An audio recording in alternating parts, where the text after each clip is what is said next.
Hello everyone. Before we start, make sure to like and subscribe to the channel. And leave a comment with where you're from and what time you're watching. That way, YouTube will keep showing you stories just like this one. Now, let's begin. 7 years into being a paramedic, you develop this sixth sense about calls that aren't what they seem. Most days in Denver, it's straightforward stuff. Heart attacks, broken bones, overdoses. But that Saturday in early October when dispatch sent me and my partner Kevin to a penthouse on 17th Street, everything about it felt wrong from the moment we stepped into that marble lobby. Rich people don't usually call 911 for minor injuries. They have private doctors who make house calls. Yet here we were, heading up to the 40th floor because some woman supposedly tripped down her stairs and needed immediate attention. Kevin was checking our supplies when the elevator opened directly into the apartment. One of those setups where you need a special key just to access the floor. Place was immaculate, all white furniture and floor-to-ceiling windows overlooking downtown, the kind of space that probably cost more per month than I made in a year. She was sitting on a cream-colored couch, pressing a towel to her forehead, wearing what looked like designer pajamas even though it was past 4 in the afternoon. Blonde hair pulled back in a perfect bun, makeup still flawless despite the circumstances. "Thank you for coming so quickly," she said, and her voice had this practiced quality, like she'd rehearsed the words. Such a silly accident, really. These marble stairs, you know how slippery they can be. Kevin started with the standard questions while I knelt beside her, pulling on my gloves. Her name was Melissa, she told us, and she'd been home alone all day working on some charity event planning when she'd gone upstairs to grab something and lost her footing on the way back down. The cut on her forehead was minor, barely needed a butterfly bandage, but protocol meant checking for concussion symptoms and other injuries. When I asked her to remove the cashmere cardigan so I could check her arms for fractures, she hesitated for just a second before complying. That's when I saw them, bruises along her upper arms in distinct patterns, the kind you get when someone grabs you hard enough to leave fingerprints. Purple-yellow ones that were at least a week old, overlapping with fresher blue-black marks. "Melissa, I need to check your ribs and back for any impact injuries from the fall," I said, keeping my voice neutral and professional. She nodded but wouldn't meet my eyes anymore, just stared at this spot on the white carpet like it held all the answers in the world.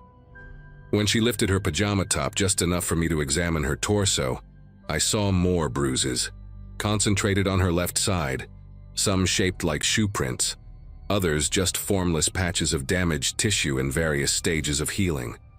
None of them, absolutely none, matched the pattern you'd see from someone tumbling downstairs. I'd seen enough domestic violence victims to recognize the signs, but before I could formulate how to approach this, she grabbed my wrist with surprising strength. "Please," she whispered, glancing at the elevator. "We need to hurry before he gets home." Right then, the elevator chimed.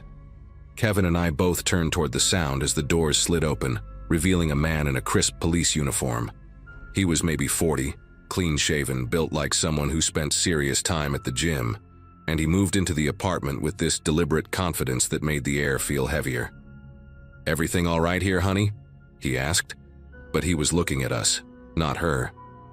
His smile was perfect. Too perfect, like he'd practiced it in front of a mirror, until he got the exact right amount of teeth showing. Melissa's entire body changed. She straightened up, pulled her cardigan back on, and that rehearsed voice returned. "Just a little fall, sweetheart. These nice paramedics are taking wonderful care of me."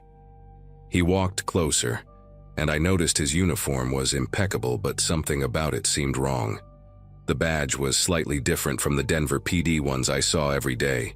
The shoulder patches had a weird sheen to them, and his duty belt looked more like something from a costume shop than actual police gear. "Officer Thompson," he said, extending his hand to Kevin first, then to me. His grip was unnecessarily firm, the kind that's meant to establish dominance. "Appreciate you folks coming out, but I think we're all set here. Just a little tumble. Happens to the clumsy one all the time." He laughed, but it was hollow, mechanical, and Melissa joined in with her own forced giggle that made my skin prickle. Kevin was already packing up, ready to leave, but I kept watching how Melissa had positioned herself, subtly putting the coffee table between her and him. "Actually, we need to complete our assessment," I said, pulling out my tablet to fill in the report. "Department protocol for head injuries, you understand." Thompson's smile flickered for just a moment, like a glitch in his performance. He moved around the coffee table and Melissa shifted accordingly, maintaining distance in this horrible dance they seemed to know by heart. Of course," he said, but his hand moved to rest on his belt, right where his gun would be. "Though I'm sure my wife is fine. Aren't you, honey?" The way he said wife had this possessive edge that made me want to get Melissa out of there immediately. I pretended to check something on my tablet while actually switching to our dispatch screen, typing a quick request for verification of Officer Thompson's badge number, which I'd memorized from his uniform. Kevin was giving me looks, clearly wanting to wrap this up and move on to the next call, but I kept stalling, asking Melissa unnecessary follow-up questions about allergies, medical history, anything to buy time. Thompson stood there the whole time, never moving more than a few feet from her, his presence like a weight pressing down on the room. The response from dispatch came through on my screen, and I had to read it twice to make sure I understood correctly. No Officer Thompson in Denver PD. No officer with that badge number. More concerning was the additional note that popped up. This address had been flagged in the system. My partner must have seen my expression change because he stopped packing and really looked at me for the first time since Thompson arrived. I turned the tablet toward him, letting him read the screen while I kept talking to maintain the illusion of a normal call. The flag on the address included a note from last year: domestic homicide, victim female, suspect never apprehended, apartment supposedly vacant since the investigation closed. Kevin's face went pale as he processed this information, and I saw him subtly unclip his radio from his belt. Thompson must have noticed the shift in our energy, because his whole demeanor changed. The fake smile disappeared, replaced by something cold and calculating. "I think you folks have done enough here," he said, stepping between us and Melissa. "My wife needs to rest." But Melissa wasn't looking at him anymore. She was staring directly at me with desperate eyes, mouthing something I couldn't quite catch. Then I realized what she was trying to tell me. She wasn't his wife, she wasn't even supposed to be here, and neither was he. "We're required to transport any head injury for further evaluation," Kevin said, finding his voice and moving closer to Melissa. "Hospital policy after the recent liability issues." It was a lie, but a good one, and Thompson couldn't know our actual protocols. For a moment, the room went completely still, everyone frozen in position like we were waiting for someone to make the first move. Thompson's hand drifted toward his hip again, and that's when I noticed something that made my chest tighten. Dark stains on the white carpet near the stairs, the kind that someone had tried to clean but couldn't quite get out. Old blood, soaked too deep into the fibers to ever fully disappear. Melissa saw me looking and gave the tiniest nod, confirming what I was starting to piece together. This wasn't just a domestic violence situation. We were standing in a crime scene that was supposedly cleared a year ago, with people who shouldn't exist. Kevin had his radio in hand now, speaking clearly into it. "Unit 47 requesting immediate backup at our current location, possible 1054. The code for a suspicious person, and Thompson definitely knew what it meant. His face contorted into something ugly, dropping all pretense of being a cop or a concerned husband. "You stupid little..." He started moving toward Kevin, but I grabbed Melissa's arm and pulled her toward the elevator. She came willingly, almost desperately, and for the first time, I felt how cold her skin was, unnaturally cold, like she'd been sitting in a freezer. The elevator doors were still open, thank God, and we rushed inside just as Thompson lunged forward. Kevin managed to dodge him and dive into the elevator with us, jamming the close button repeatedly, until the doors finally started sliding shut. Thompson's face appeared in the narrowing gap, no longer human in its rage, and then we were descending. Melissa collapsed against the wall the moment we started moving, and under the elevator's harsh fluorescent lights, I could see what I'd missed before. Her skin had a grayish tinge, her eyes were slightly clouded, And when she breathed, it seemed more like habit than necessity. "He killed me," she whispered, her voice different now, hollow and distant. "Last February, right on those stairs. He was never a real cop, just liked pretending, liked the power. But after he killed me, he couldn't let go. Kept coming back, kept pretending everything was normal, that I was still his wife. And somehow I couldn't leave either. Stuck in that apartment, going through the motions, calling for help over and over, but no one ever came. Until today." Kevin and I exchanged glances, both of us trying to process what we were hearing, what we'd just experienced. When the elevator reached the lobby, Melissa was gone, simply not there anymore, like she'd never been there at all. Security footage later showed Kevin and me entering and leaving alone. No woman, no Officer Thompson, nothing but two paramedics responding to a call that dispatch swore they never sent. Real cops went up to check the apartment after our report, found it exactly as it should have been. Empty, covered in dust, untouched since the crime scene tape came down months ago.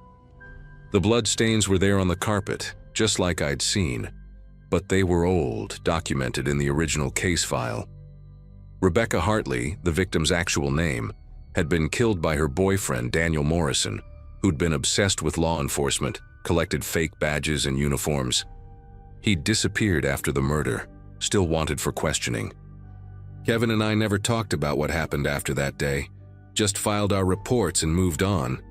But I started checking the obituaries more carefully, cross-referencing addresses with my calls. Turned out ours wasn't the only unit that had been sent to empty apartments lately. Places where violent deaths had occurred, where someone was still calling for help that never quite came in time. I quit being a paramedic 6 months later, told everyone it was burnout, too many rough calls catching up with me. But the truth was simpler and harder to explain.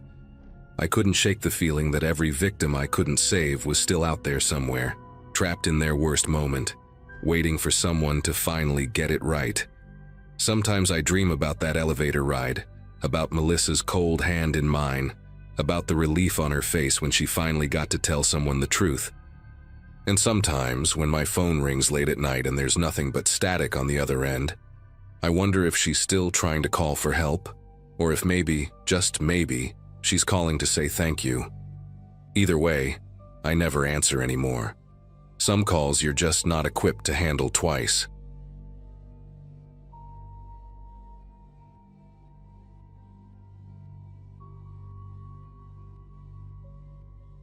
My partner Jamie and I had been running the night shift for nearly 6 years when we got the call that changed everything.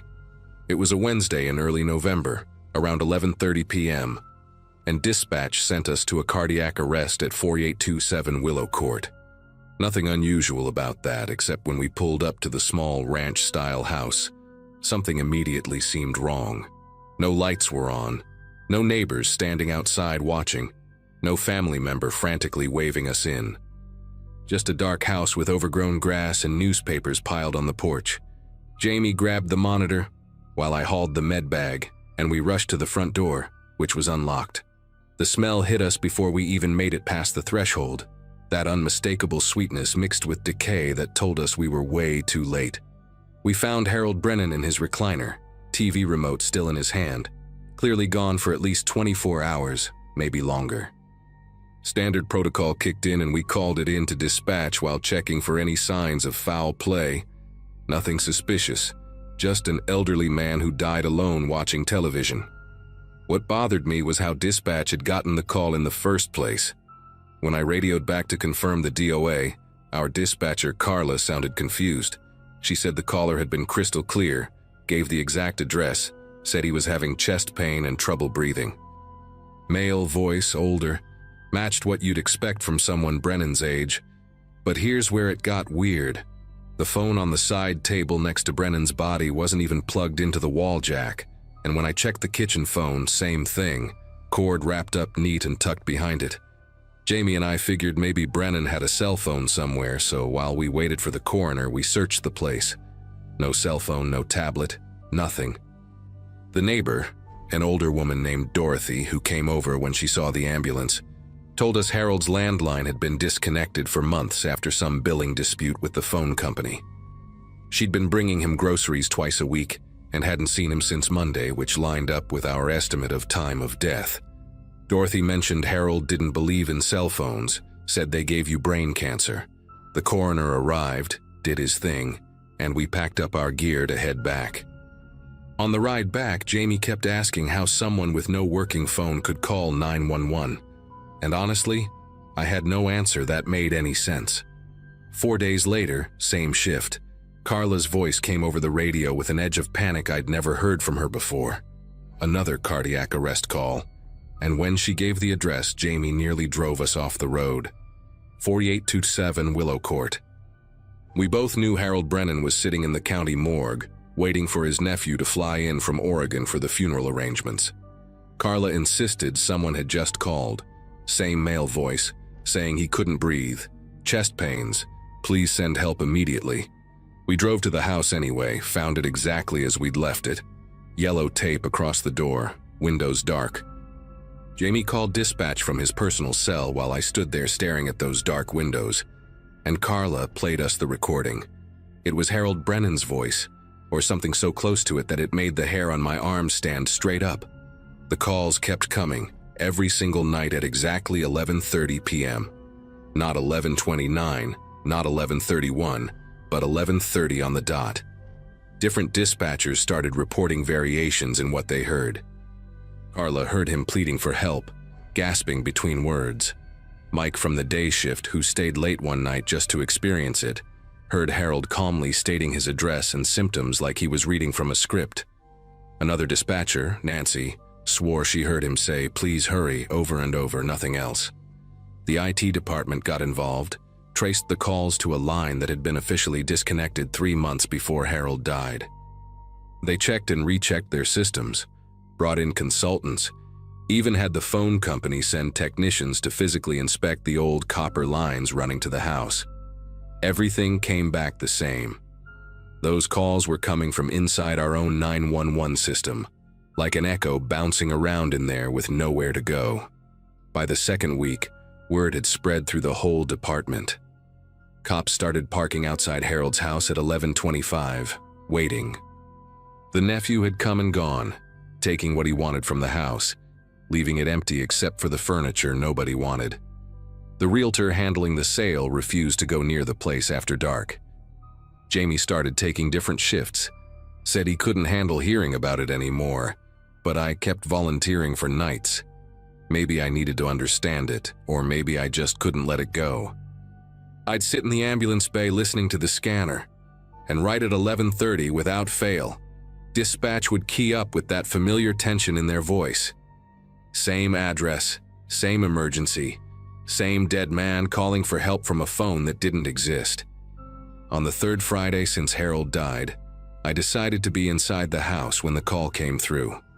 I got permission from the nephew through the realtor, told them I was checking for medical equipment we might have left behind.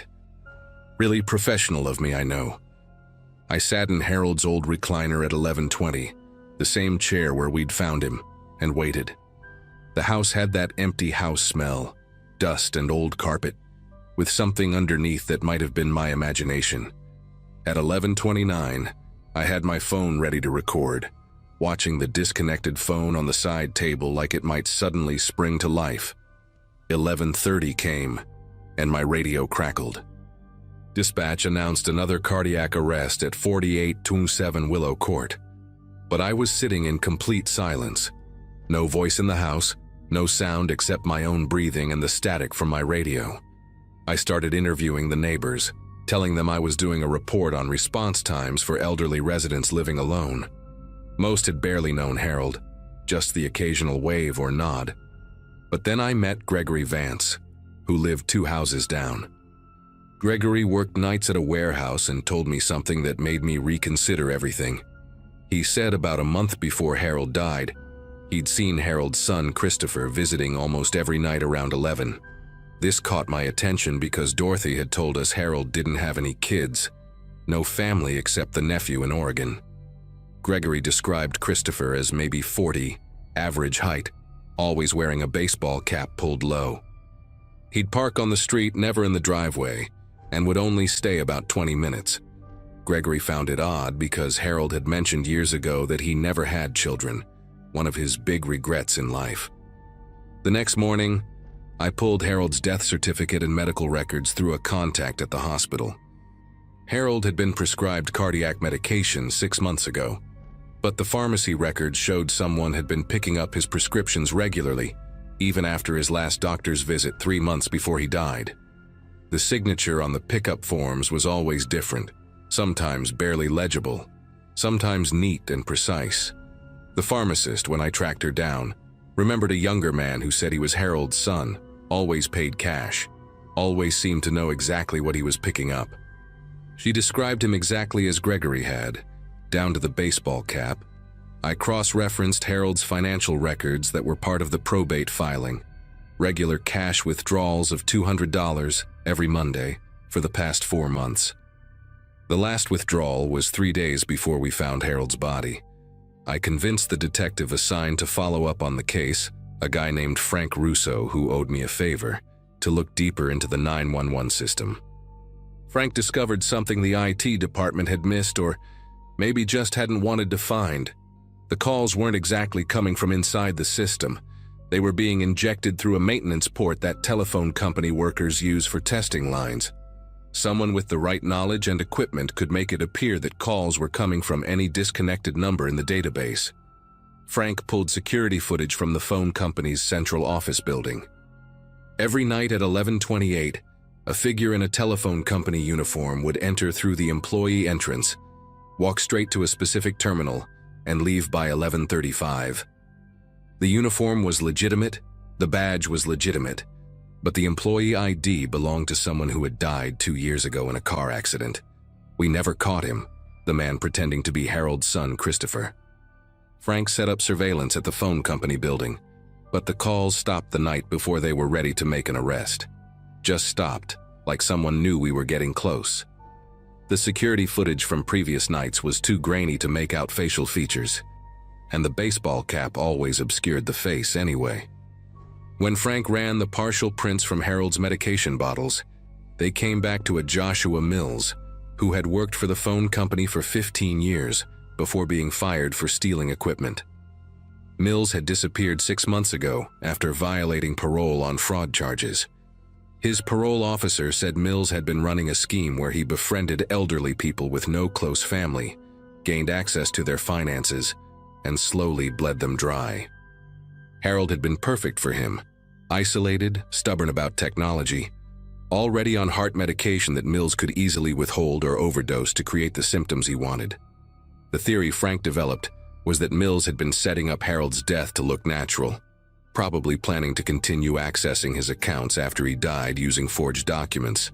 But Harold died too soon, before Mills could get power of attorney or become a beneficiary on anything.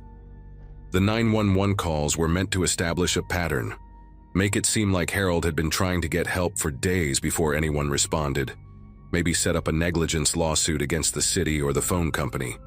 Mills must have recordings of Harold's voice from their visits, used some kind of voice synthesizer to create the variations.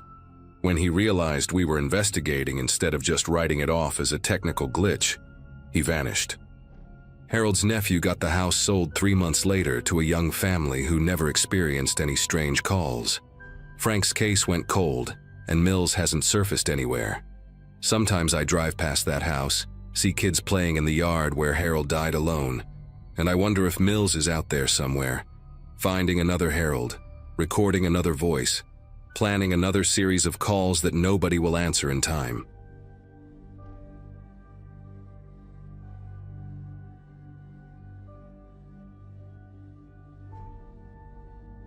Most nights as a paramedic blend together after a while, but that Tuesday in August still makes me question everything I thought I knew about my job.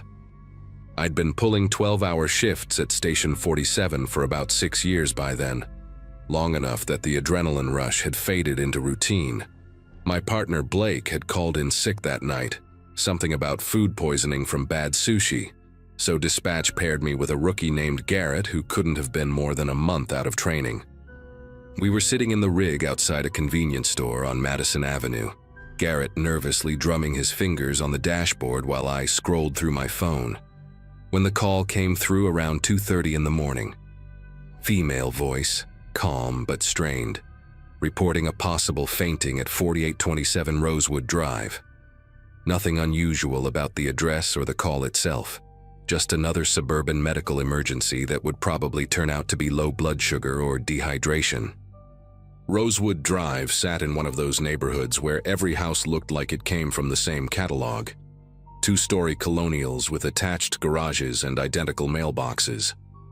Number 4827 stood out only because every light in the house seemed to be on, creating this weird strobe effect through the windows like someone was flipping switches randomly. I grabbed the jump bag while Garrett pulled the stretcher from the back, and that's when I noticed the front door was hanging open about 6 inches, swaying slightly in the breeze. No car in the driveway, no neighbors peering out their windows despite the light show. I announced ourselves loudly as we approached, standard protocol, expecting someone to come rushing out, or at least respond from inside. Instead, I heard this thin, reedy voice drifting down from somewhere upstairs, barely audible, but clear enough to make out the words. "I fell. Please hurry," the voice said, female, maybe middle-aged, with this odd flatness to it that made me pick up my pace. Garrett stayed by the door with the stretcher while I headed inside, medical bag slung over my shoulder, calling out that paramedics were coming up. The house had that staged feeling, like those model homes they show to potential buyers. Everything perfectly arranged, but missing any sign someone actually lived there. No family photos on the walls, no shoes by the door, no mail on the hallway table. The lights kept flickering in this rhythmic pattern, every bulb in sync dimming and brightening like the whole house was breathing. I took the stairs 2 at a time, following the voice that kept repeating from what sounded like the master bedroom at the end of the hall. "I fell, please hurry," came the call again, identical to the first time. Same inflection, same pause between words like someone had recorded it and hit replay. The hallway carpet was pristine white, the kind that would show every footprint, but mine were the only marks visible as I moved toward the bedroom door. Each room I passed was empty, not just of people but of furniture. Closets standing open to reveal nothing but bare hangers. The master bedroom door was cracked open, warm yellow light spilling out, and I could hear the voice clearly now, still repeating that same phrase with mechanical precision. I pushed the door wider with my shoulder, already running through possible scenarios in my head. Maybe a stroke victim stuck in a repetitive loop, maybe someone in shock. But when I stepped inside, the room was empty, except for a perfectly made king-size bed with hospital corners that looked like they'd been measured with a ruler. Right in the center of that bed sat an open laptop, screen facing the doorway, and the voice was coming from its speakers. "I fell, please hurry," it said again, and this time I could see the waveform on the screen, an audio file playing on repeat. I moved closer to the laptop, that familiar metallic taste of unease filling my mouth, the kind you get when your body knows something's wrong before your brain catches up. The screen showed a basic audio player, the file labeled Dispatch 847-0221.wave, with a timestamp from exactly 10 minutes earlier. My radio crackled on my belt, making me jump, Garrett's voice coming through asking if everything was okay up there. I told him to stay put, keep the exit clear, standard safety protocol when something doesn't add up. The audio file had been set to loop, and as I reached for the trackpad to stop it, I noticed something else on the screen, a minimized window at the bottom of the taskbar. When I clicked it, a browser window expanded showing the county's emergency dispatch system, the same portal we use to review our calls. Someone had accessed tonight's emergency logs, and there at the top was our current call, my unit number, the address, everything, pulled directly from the live feed. The room suddenly felt smaller, like the walls were pressing in, and I became hyper-aware of every sound in that empty house. Footsteps, or maybe just the house settling, seemed to echo from somewhere below. I clicked through the browser tabs, finding more windows open. Street view images of the house I was standing in, aerial photos showing the layout of the neighborhood, even a PDF of the county's emergency response protocols, with sections highlighted in yellow about response times and standard procedures for medical calls.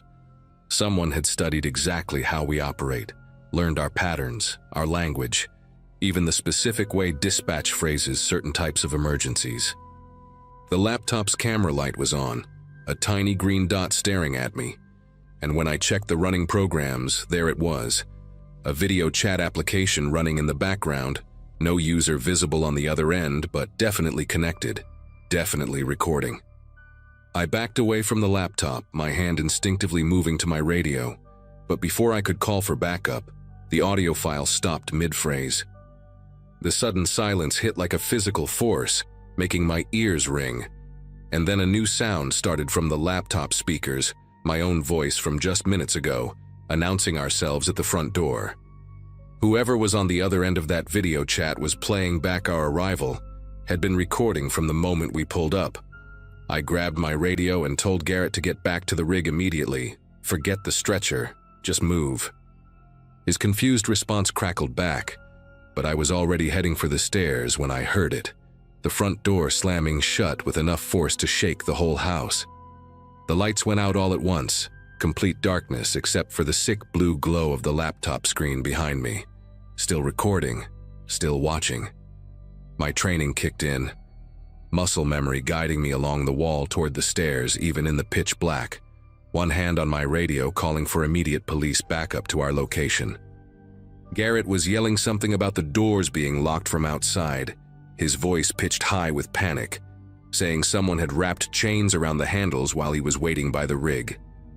I made it to the top of the stairs, using my pen light to see, when I heard footsteps below, multiple sets, moving through the house with purpose, not rushing, not stumbling in the dark like they should be, but walking calmly like they could see perfectly fine.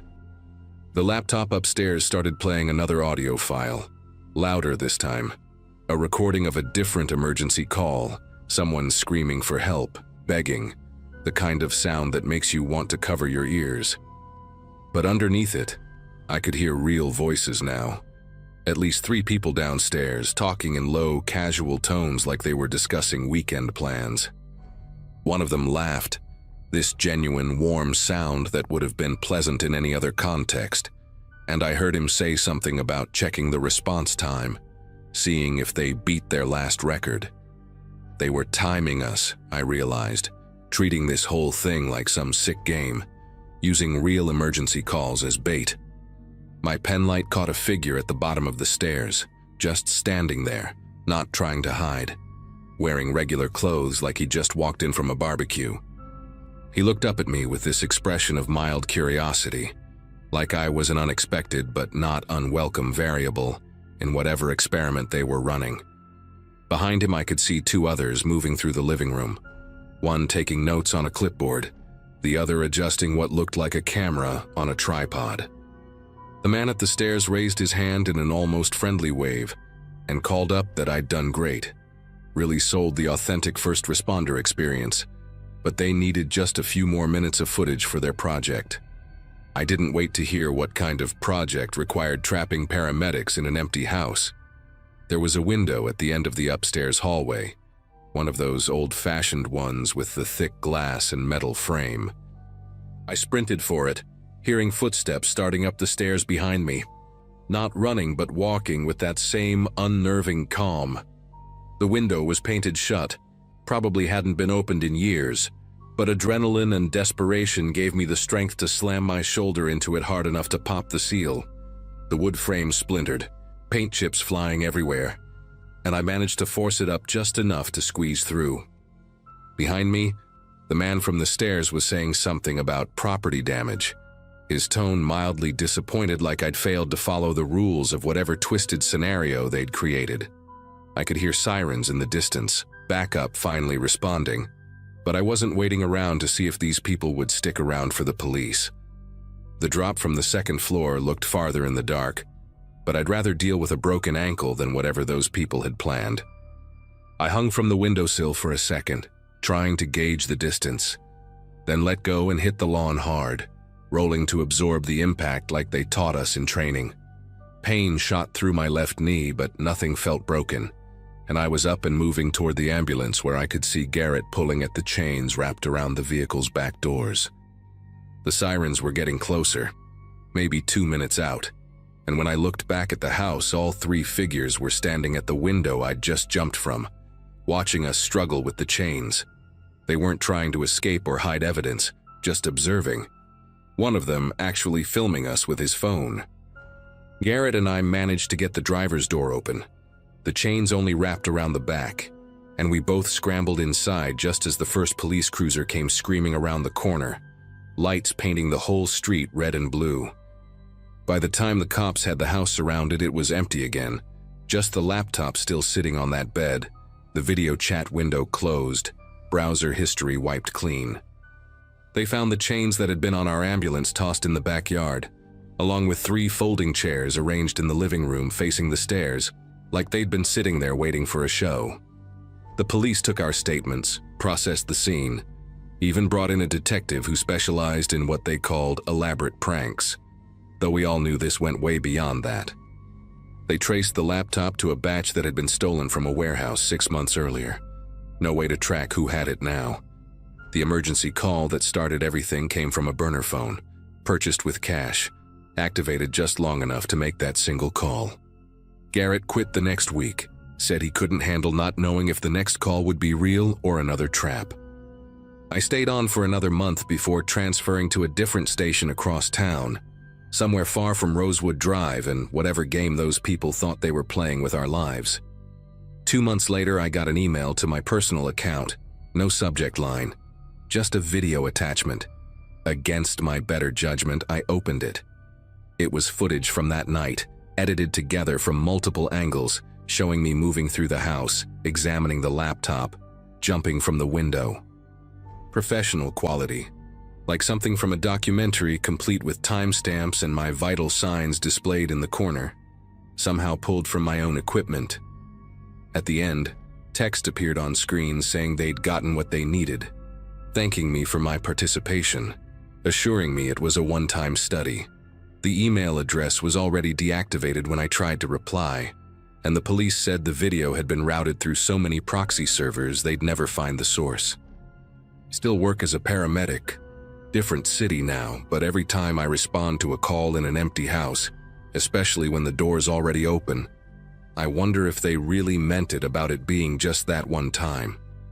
Sometimes when I'm reviewing call logs at the station, I'll see responses to addresses that seem too perfect, too isolated, and I'll catch myself looking for patterns, wondering if somewhere out there, another crew is walking into another experiment, another test, with someone watching and taking notes on how long it takes us to understand we're not there to save anyone.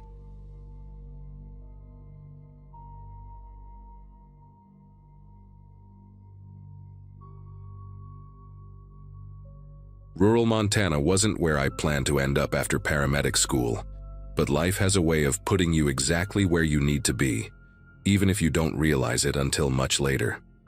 My classmates from 2014 were all chasing trauma center jobs in big cities, while I took the first opening I found, a small station covering 3 counties where the biggest excitement was usually a tractor accident or someone's grandpa forgetting his heart medication.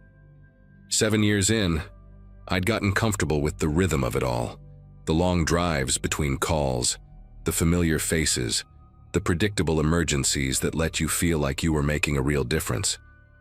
That Thursday night in early September changed everything, made me question whether some calls are meant to be answered at all. My partner Roger had been puking his guts out since dinner, something about bad seafood from the gas station, which left me handling the night shift alone. Dispatch came through around 11:30, with what seemed like a routine call. A young voice, maybe 9 or 10 years old, saying his dad wasn't moving, and he needed help right away. The address put it way out on County Road 47, the old Hawthorne place that had been through maybe a dozen owners since I'd started this job.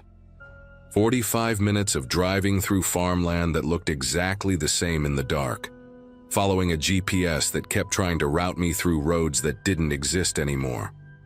When I finally found the property, the mailbox hanging crooked beside a gravel driveway, Every light in the house was off except for this faint yellow glow from what looked like the front room. A boy was standing right there by the gate when my headlights swept across the yard, like he'd been waiting the whole time, perfectly still in a way that kids never are. He had this bowl cut that looked like someone had done it at home with kitchen scissors, wearing a green jacket that hung past his hands and jeans rolled up at the bottom. When I got out with my medical bag, he walked up to me with these measured steps, each one exactly the same distance apart, and said, "Thank you for coming in this formal way. That reminded me of how my grandmother made me talk to guests when I was little. My dad's in the living room just like I told them on the phone," he said, already turning toward the house, expecting me to follow. The walk to the front door couldn't have been more than 30 seconds, but it felt wrong in a way I couldn't explain. Like when you're swimming and suddenly realize you can't see the bottom anymore. The boy kept his hands in his pockets the whole time, never once looking back at me, just walking with this steady rhythm while dead leaves crunched under our feet. The porch had one of those old wooden swings that probably hadn't been used in years. Chains rusted so bad they looked ready to snap, and the front door was already cracked open maybe 6 inches, warm air leaking out into the cold night. "He fell down about an hour ago," the boy said, pushing the door wider with his shoulder instead of his hands, which stayed buried in those jacket pockets. I tried to wake him up, but he won't answer me. Inside, the house smelled like old coffee and something else underneath it, metallic and sharp, the way blood smells when there's a lot of it. The hallway was narrow, wood floors that creaked with every step, and the walls were covered in this faded wallpaper with little yellow flowers that probably looked cheerful once, but now just seemed sad. The boy led me past a staircase that went up into complete darkness, past closed doors on either side, straight to an archway at the end of the hall. He stopped right at the entrance and pointed inside without looking, like he didn't want to see what was in there again. "That's him," he said, voice flat as paper. A man was lying face down on an old braided rug, one arm stretched out toward the coffee table, the other twisted under his body in a way that made my training kick in immediately. He was wearing work clothes, the kind you see on every farmer around here. Faded denim and a plaid shirt that had seen better days. Work boots still laced tight. I dropped down beside him, pulling on gloves from my kit, already running through the checklist in my head while I reached for his neck to find a pulse. His skin was cool, but not cold. That in-between temperature that could mean he'd been down 20 minutes or 2 hours. The boy stayed in the doorway, watching me work with eyes that didn't blink nearly enough, and I noticed his breathing was perfectly regular, like he was counting the seconds between each breath. I was turning the man's head to check his airway when his hand shot up and grabbed my wrist, grip stronger than anyone in his condition should have been capable of. His eyes opened wide, pupils blown huge and unfocused, and his mouth moved like he was trying to scream, but only this thin wheeze came out. Then words, barely audible, pushed through cracked lips. "Don't trust him." His fingers dug into my skin hard enough to leave marks, and his eyes rolled toward the doorway where the boy stood, then back to mine with desperate urgency. "He's not my son," he whispered, each word seeming to cost him enormous effort, spit bubbling at the corners of his mouth. Before I could react or even process what was happening, the boy's voice changed completely, dropping maybe 2 octaves and taking on this mechanical quality, like a recording being played through a broken speaker. He was repeating the exact words from the 911 call, every inflection identical to what dispatch had relayed to me. "My dad's not moving. Please send someone. He's in the living room and he won't wake up. Please hurry." It came out of his mouth, but it wasn't him speaking, if that makes any sense, like something else was using his voice box as an instrument. The man's grip on my wrist went slack, and his eyes rolled back, body going limp like someone had pulled his plug. When I looked back at the doorway, the boy was gone, just empty space where he'd been standing a second before, but I could hear footsteps directly above us, slow and deliberate, moving across the ceiling from one side of the room to the other. My radio crackled to life on my shoulder, static cutting through the silence, and then came a voice that shouldn't have been possible. It was the boy again, using that same frightened child tone from the 911 call, coming through the medical channel that only our units could access. "Is someone coming? My dad needs help, please. Is someone coming to help my dad?" I grabbed the radio to respond, but my throat felt like it had closed up completely, and then the transmission changed to my own voice, the exact words I'd said when arriving. "Unit 7 on scene, proceeding to patient." The footsteps upstairs stopped right above where I was kneeling, and through the thin ceiling I could hear breathing, wet and labored, like lungs full of fluid trying to work. The man on the floor started moving again, not normal movement, but these jerky spasms that made his limbs bend at angles that looked painful.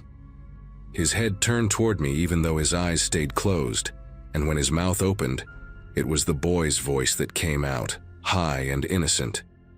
"Found your dad yet?"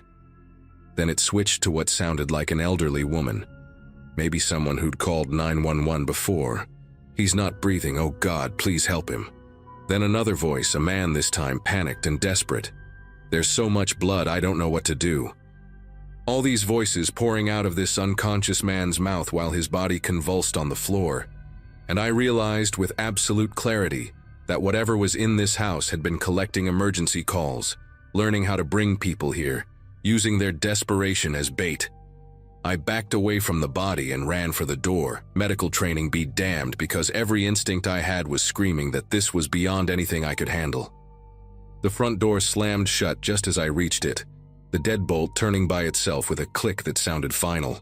Behind me, I heard the boy laughing, except it was my laugh, recorded from some moment I couldn't remember, playing back through whatever was pretending to be a child. The light started flickering, casting these weird shadows that moved independent of anything in the room, and my radio kept cycling through different voices, all of them mine from various calls over the years, creating this horrible chorus of my own words twisted into something threatening. I grabbed a chair and smashed it through the front window, not caring about the glass cutting my arms as I climbed through, just needing to get out of that house before whatever was mimicking us decided to do more than just play recordings. The moment I hit the ground outside, everything went quiet, like someone had muted the world. I looked back and the house was dark, completely dark, no yellow glow, no movement, nothing. My ambulance was right where I'd left it, keys still in the ignition, and I drove away without looking back, calling dispatch to report that the patient was DOA and law enforcement was needed. When the sheriff's department arrived 2 hours later, they found the house empty. Not just of people, but of furniture too, like no one had lived there in years. The only thing they discovered was an old answering machine in the basement, the kind from the 80s, playing a continuous loop of emergency calls from all over the county, some dating back decades.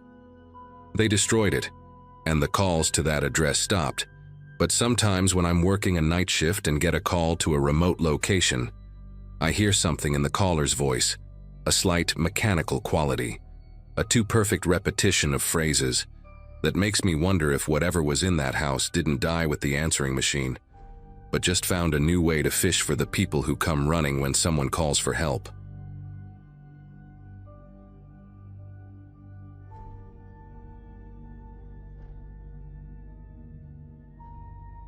Nobody prepares you for the weight of calling it. When you graduate from EMT school in 2015 and start working the streets, they teach you the protocols, the signs, the procedures, but they never tell you about the moment your voice has to make it real. When you say those words out loud and a person officially stops being a person and becomes a body. I did my first year on the day shift with the county ambulance service in Rochester, mostly handling nursing home transfers and minor injuries. By the time I turned 26, I had moved to nights, working the graveyard rotation when the truly bad calls came in. The cardiac arrests, the overdoses, the DOAs. That shift where everything happens in shadows and fluorescent hospital lights, where you see people at their absolute worst.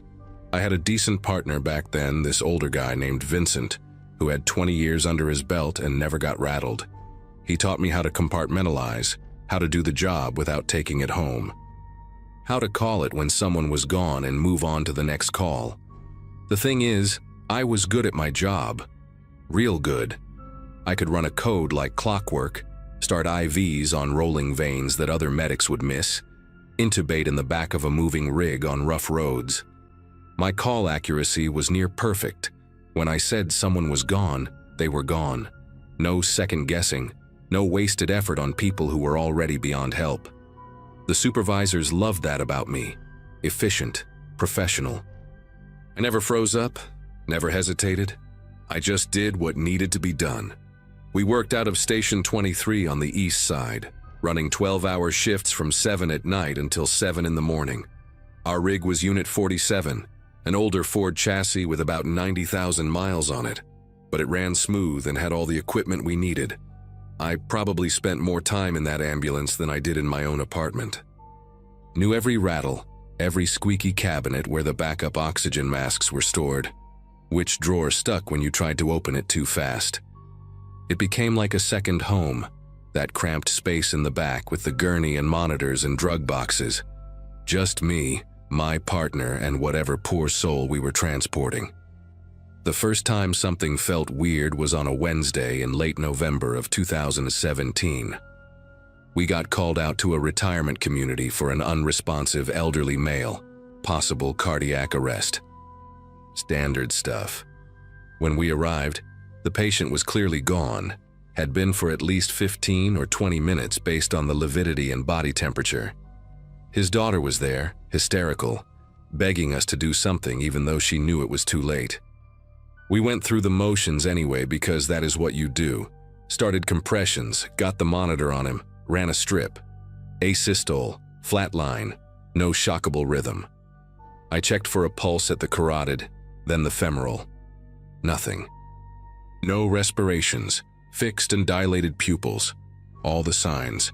I made the call right there in the living room, noted the time, and we prepared to turn the scene over to the funeral home. But when we loaded him onto our gurney to wheel him out, Vincent noticed something. The guy's chest was still moving, just barely, these tiny, shallow movements like he was taking the smallest breaths possible. I checked again. No pulse, no heart sounds. But yeah, his chest was definitely rising and falling, maybe 3 or 4 times a minute. Vincent looked at me like I had screwed up the assessment, but I knew what I had checked. That man had been dead. We transported him to the hospital anyway because what else were we supposed to do? And I reported it to the ER doc as a possible agonal breathing, even though it did not fit the pattern. Agonal respirations happen right when someone is dying, not 20 minutes after. The doctor examined him, confirmed no cardiac activity, and declared him dead again at the hospital. The whole thing got written up as an unusual case, maybe some kind of residual nerve activity or diaphragm spasm. Weird, but not unheard of. I did not think much more about it after that. Medicine is full of strange anomalies, bodies doing things that do not make sense. You learn to accept that not everything has a clean explanation. A week later, it happened again. Different patient, different location, elderly woman found unresponsive in her bed at a nursing facility. Same situation, clearly deceased when we arrived, all the signs present. I called it at the scene. Then, during transport to the hospital, she started that same shallow breathing pattern. Chest rising and falling in these almost imperceptible movements, like something was mechanically forcing air in and out. No pulse, no heartbeat, but breathing. The nurse at the hospital gave me a hard time about my assessment, suggested maybe I needed a refresher course on determining death. That stung, because I knew I had done everything right. When it happened a third time the following month, I started keeping track. Same pattern. Elderly patient, clearly deceased, I make the pronouncement. Then during transport they exhibit that bizarre shallow breathing for anywhere from 5 to 15 minutes before it finally stops. Always in Unit 47. Always on my shifts. I started wondering if maybe there was something wrong with our equipment, like maybe the ventilator was somehow triggering residual muscle contractions, or the monitor was picking up false readings that made me think they were dead when they were not. But I checked everything. The equipment was functioning perfectly, and besides, I was not relying on machines. I was doing manual assessments, checking for pulses with my own fingers, listening for heart sounds with my stethoscope, watching for chest rise without any equipment attached. These people were dead. Clinically, legally, medically dead. Yet their bodies kept trying to breathe after I called it. By January, it had happened 6 times. All different patients, different circumstances, but the same unsettling result. I started having trouble sleeping. Not because I was scared exactly, but because I could not figure out what I was doing wrong. Was I calling it too early? Was I missing something in my assessment? But then I would review each case in my head and know, absolutely know, that I had done everything by the book. Vincent retired in February and I got partnered with this younger woman named Allison, who had just finished her paramedic certification. She was eager, asked a lot of questions, wanted to learn everything. I did not mention the breathing thing to her because I did not want to freak her out or make her question my competence. But then one night in early March, we got a call for a male in his 70s, possible stroke. We arrived to find him in his recliner. Unresponsive, no pulse, no respirations. Obvious signs of death, probably been gone for an hour or more based on the rigor starting to set in. I went through my assessment, checked everything twice because Allison was watching, learning. I pronounced him deceased, documented the time as 2:47 in the morning. We loaded him up for transport to the medical examiner. Halfway to the hospital, Allison was in the back doing the paperwork when she suddenly called up to me in the driver's seat. Her voice had this edge to it, confused and a little panicked. She said the patient was breathing. I pulled over immediately, climbed in the back. Sure enough, that same shallow rise and fall of the chest. Allison had her hand on his wrist, searching for a pulse she was not going to find. She looked at me with these wide eyes and asked what was happening. I did not have an answer for her. That incident shook me worse than all the others because now I had a witness.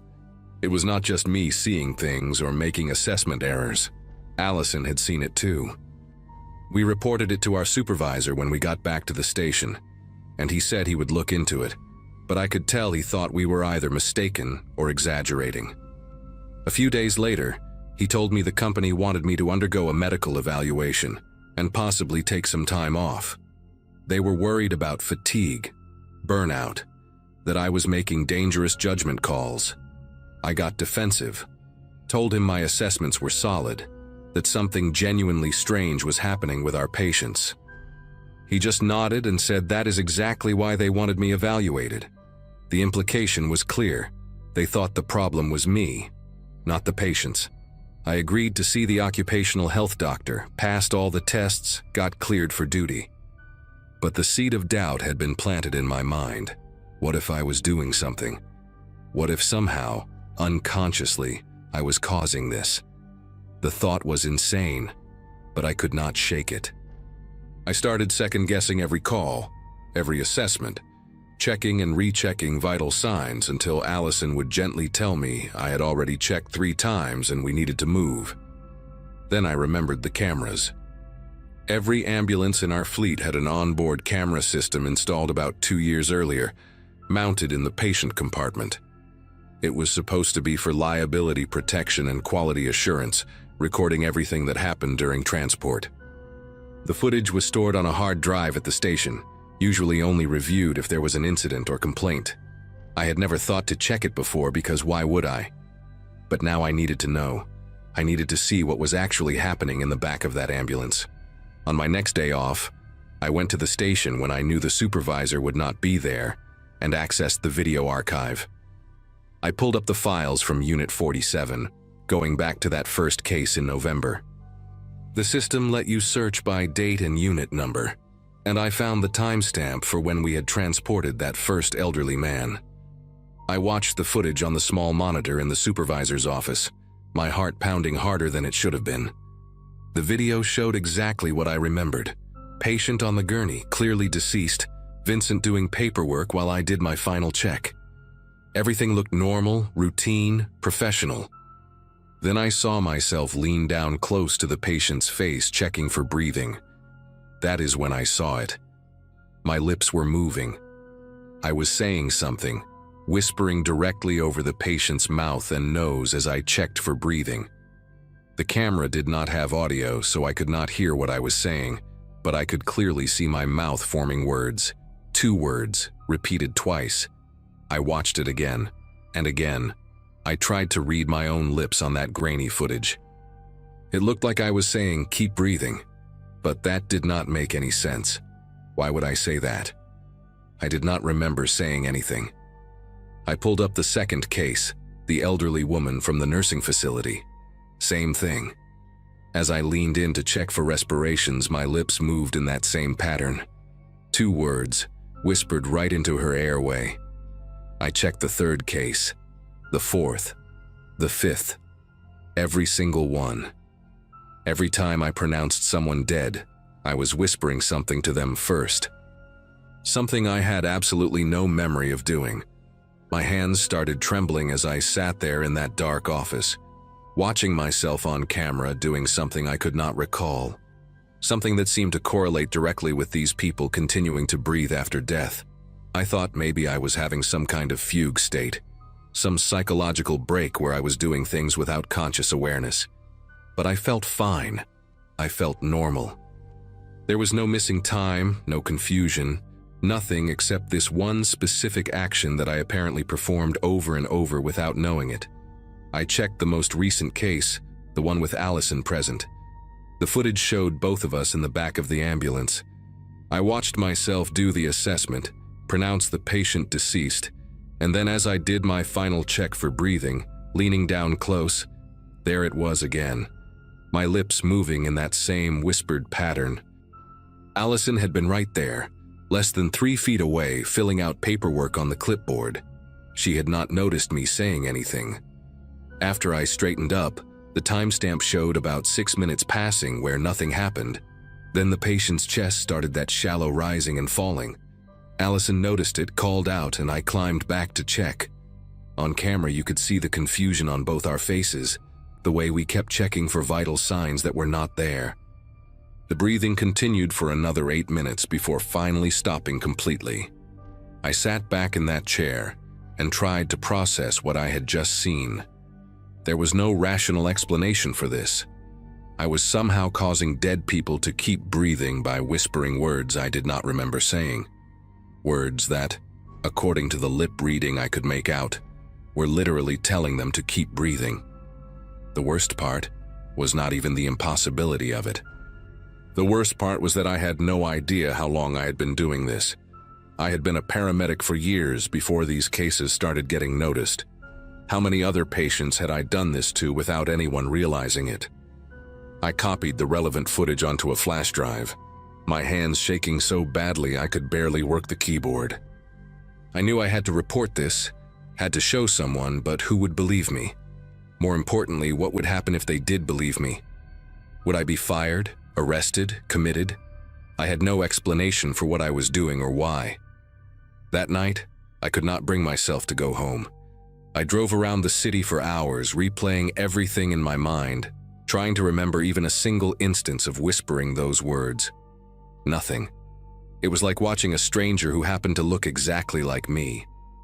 When my shift started at 7, I showed up early and requested an immediate meeting with the operations manager and the medical director.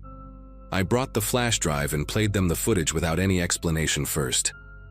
They watched in silence as I showed them case after case of me, whispering to deceased patients.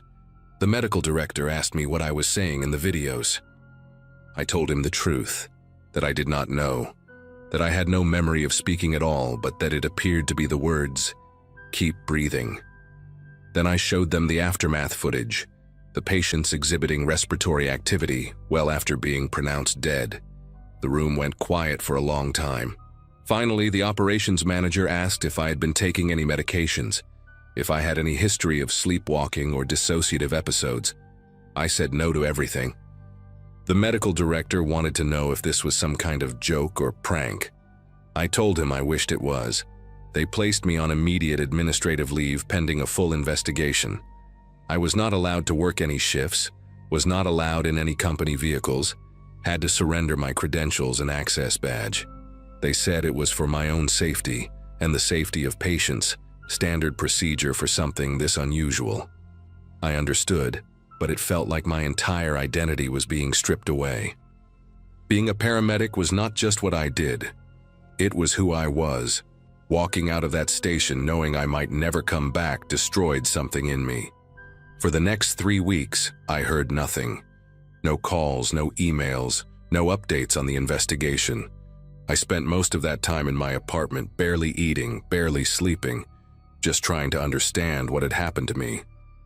I started researching online, looking for similar cases, anything that might explain unconscious vocalization or psychological conditions that could cause someone to speak without awareness.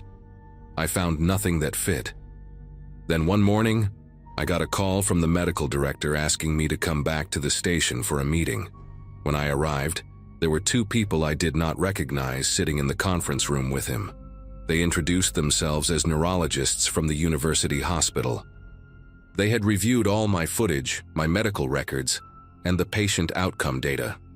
One of them explained that they believed I had developed a rare form of automatism, an unconscious motor behavior triggered specifically by the stress and routine of pronouncing death. Essentially, my brain had created an involuntary ritual, a coping mechanism for the psychological weight of making that final call. The words I was saying, "keep breathing," were likely a subconscious manifestation of anxiety about making the wrong determination, a safety check my mind performed without my conscious participation. As for why the patients actually kept breathing afterward, they had a different theory. They believed it was never really happening at all, not the way I thought. They explained that confirmation bias and hypervigilance had made me hypersensitive to any tiny movement or artifact that could be mistaken for breathing.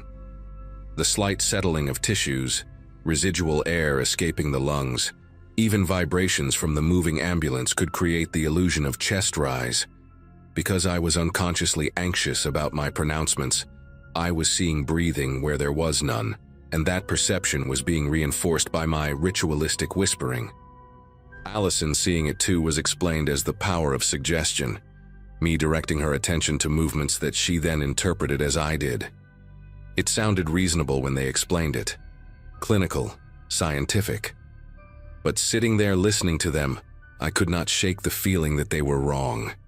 I had felt those chests rising and falling under my hands. I had counted the shallow breaths, timed them. It was not imagination or artifact. Something had been happening in the back of Unit 47, something that defied their neat explanations. But I did not argue. What would be the point? They cleared me to return to work with the recommendation that I undergo cognitive behavioral therapy and take a 6-month rotation off the night shift to reduce stress. I accepted their terms, grateful to have my job back even though nothing felt resolved. Here is the strange part, the part that still keeps me up at night. After that meeting, after everything came to light and I became consciously aware of the whispering, it stopped. Completely. I have been back on the job for almost a year now, and I have pronounced dozens of people deceased in that time. I have checked the camera footage after every single call. My lips never move anymore. I never whisper anything.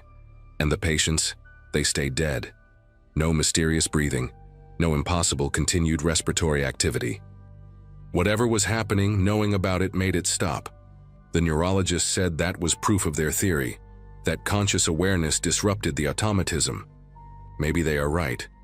Maybe it was all in my head, some elaborate psychological glitch that manifested in a way that seemed supernatural, but was really just my brain misfiring under stress. Or maybe something else was going on, something I was doing without knowing it, and the moment I became aware, whatever door I had accidentally opened got closed. I still work out of Station 23. They reassigned Unit 47 to another crew, gave me a newer ambulance. I pass my old rig in the bay sometimes and wonder if it was the vehicle or if it was me. I wonder if those patients would have stayed dead if I had never whispered those words, or if somehow, in some way I will never understand, I was keeping them tethered to something they should have been released from.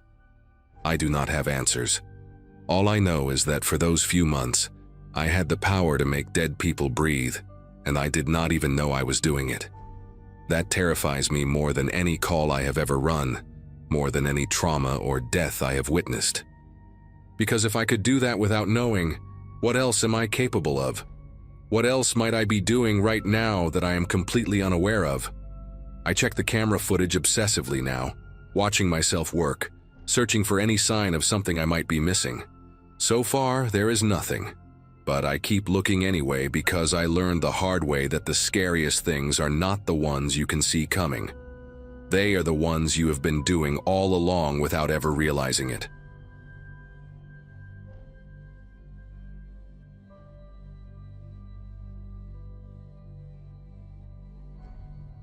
Anyone who tells you they've seen the worst humanity has to offer has probably never worked EMS in a major city. I'm Jenna. Been riding ambulances in Philadelphia for 6 years now since graduating the academy right after my 24th birthday. The job changes you in ways you can't explain to people who've never done it. You learn to compartmentalize, to separate the person screaming in front of you from the person you go home to at night. Most days I was good at that. Most days I could clock out, drive my beat-up Jeep Cherokee back to my apartment in Fishtown, and leave the sirens behind. But after the highway pileup in late November 2022, something in that system broke. 15 vehicles, thick fog rolling off the Delaware, and by the time we arrived it looked like a war zone, metal twisted into shapes that shouldn't exist, and the sounds coming from inside those cars still wake me up sometimes. We lost 9 people that night despite everything we tried. The last one was a college kid named Troy, maybe 19, trapped in the backseat of his friend's sedan with the roof caved in around him. He kept asking if his girlfriend was okay, kept repeating her name even as we worked to extract him. "Tell Amy I love her, please, just tell Amy." Those were his last words before his vitals crashed and we lost him on the way to Temple University Hospital. The first time I heard his voice again, I thought I was losing my mind. It was 3 weeks after the pileup, middle of a Wednesday afternoon shift. We were responding to a domestic disturbance call on Spring Garden Street, nothing unusual, and as my partner Corey drove, I was checking our supplies in the back. That's when I heard it, clear as if someone was sitting right next to me. "Tell Amy I love her, please, just tell Amy." Same desperate tone, same crack in his voice on the word please. I spun around so fast I nearly knocked over the med kit, but there was nobody there. Just me and the rattling equipment and the wail of our siren cutting through traffic. Corey noticed me acting weird, asked if I was okay, and I lied and said I was fine. What was I supposed to tell him? That I was hearing dead people? I convinced myself it was stress, maybe PTSD finally catching up with me. The department had offered counseling after the pileup, but I'd waved it off like an idiot, thinking I was tougher than that.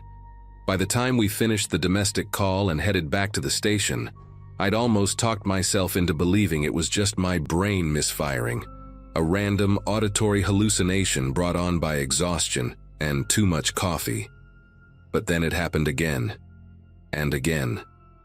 Over the next 2 weeks I heard Troy's voice 4 more times, always during calls, always the same exact phrase. Then I started hearing others from that night. A woman named Diane who'd been in the minivan whispering, "My babies are in the back," over and over.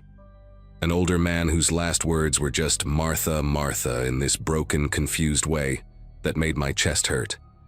It was always crystal clear, never muffled or distant, and it only happened when I was working. Never at home, never during my days off, only in the ambulance or at accident scenes. I started keeping a small notebook in my pocket, writing down every time it happened, trying to find a pattern. December 13th, heard Diane during a cardiac arrest call in Kensington.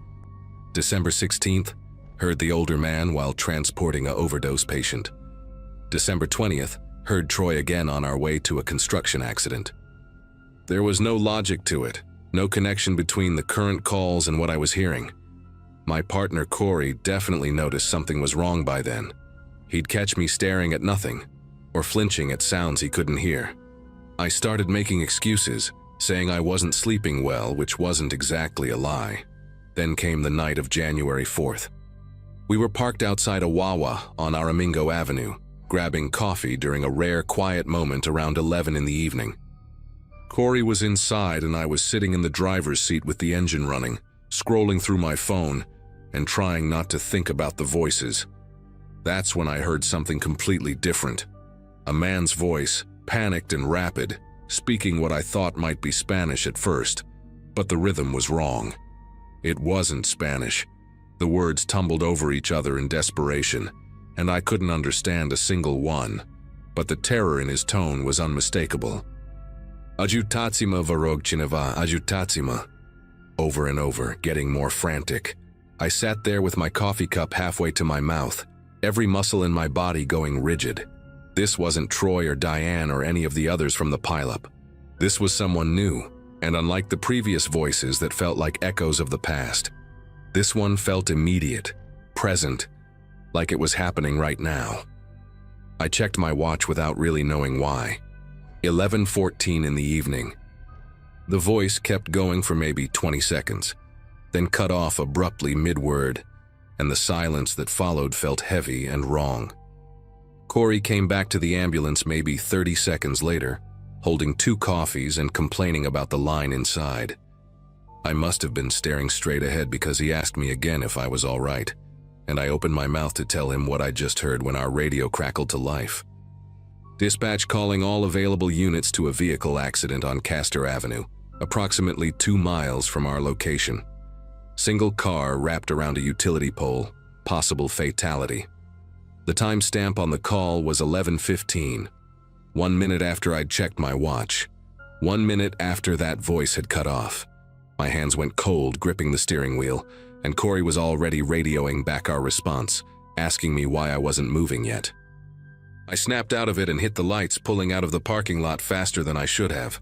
The whole drive there, my mind was racing, trying to tell myself it was coincidence, that there was no possible way those things were connected.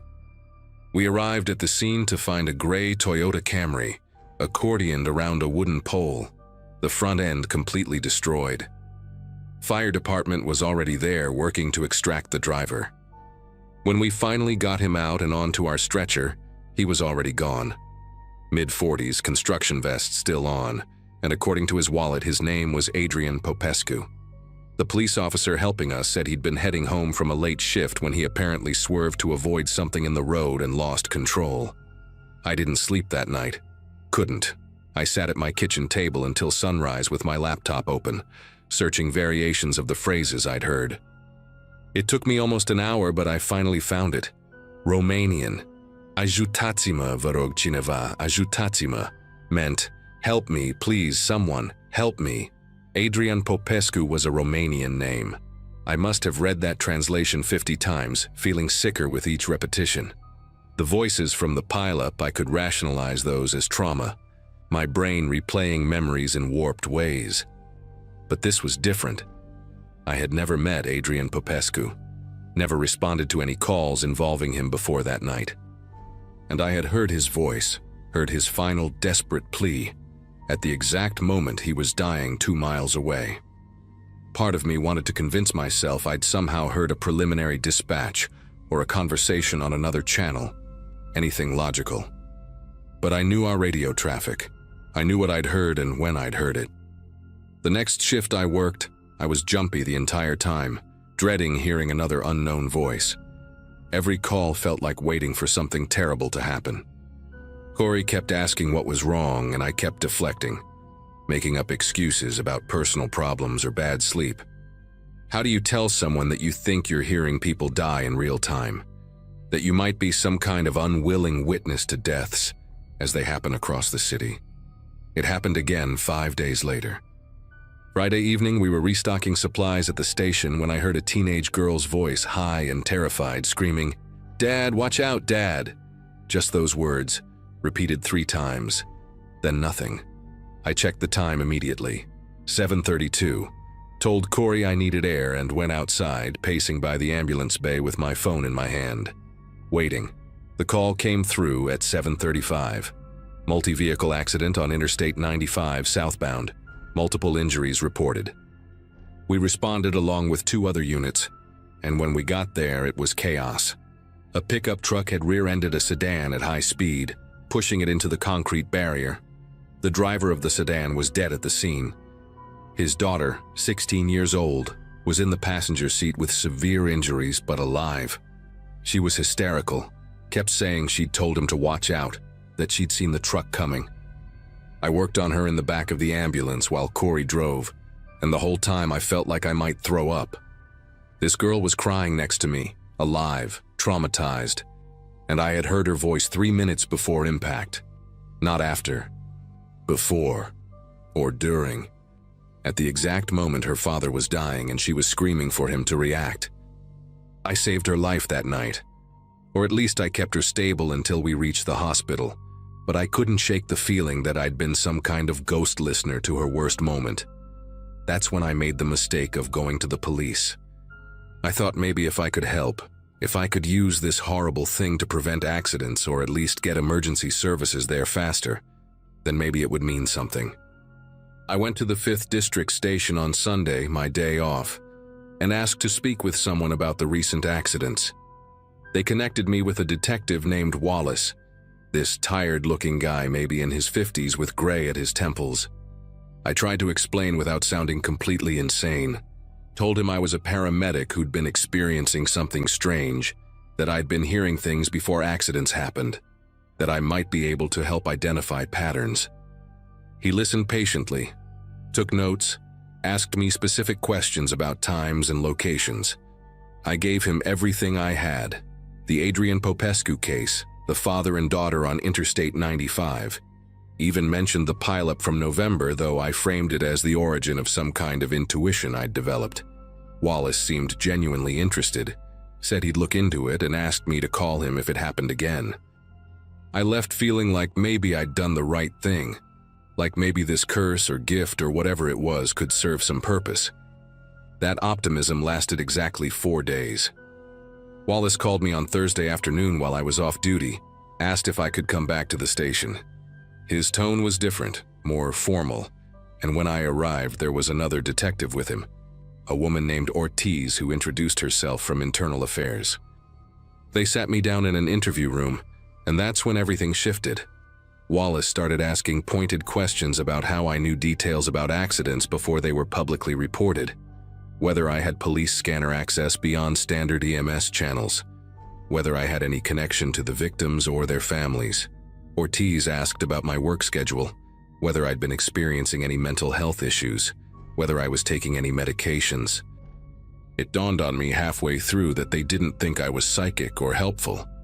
They thought I was involved, maybe causing accidents or at minimum had some insider knowledge about them. I tried to explain again, tried to make them understand, but the more I talked, the worse it sounded. A paramedic who somehow knows about fatal accidents minutes before they're reported? Who can describe victims' final words? It sounded like either a confession or a delusion, and neither option was good. They let me go after 2 hours but told me not to leave the city, that they'd be in touch.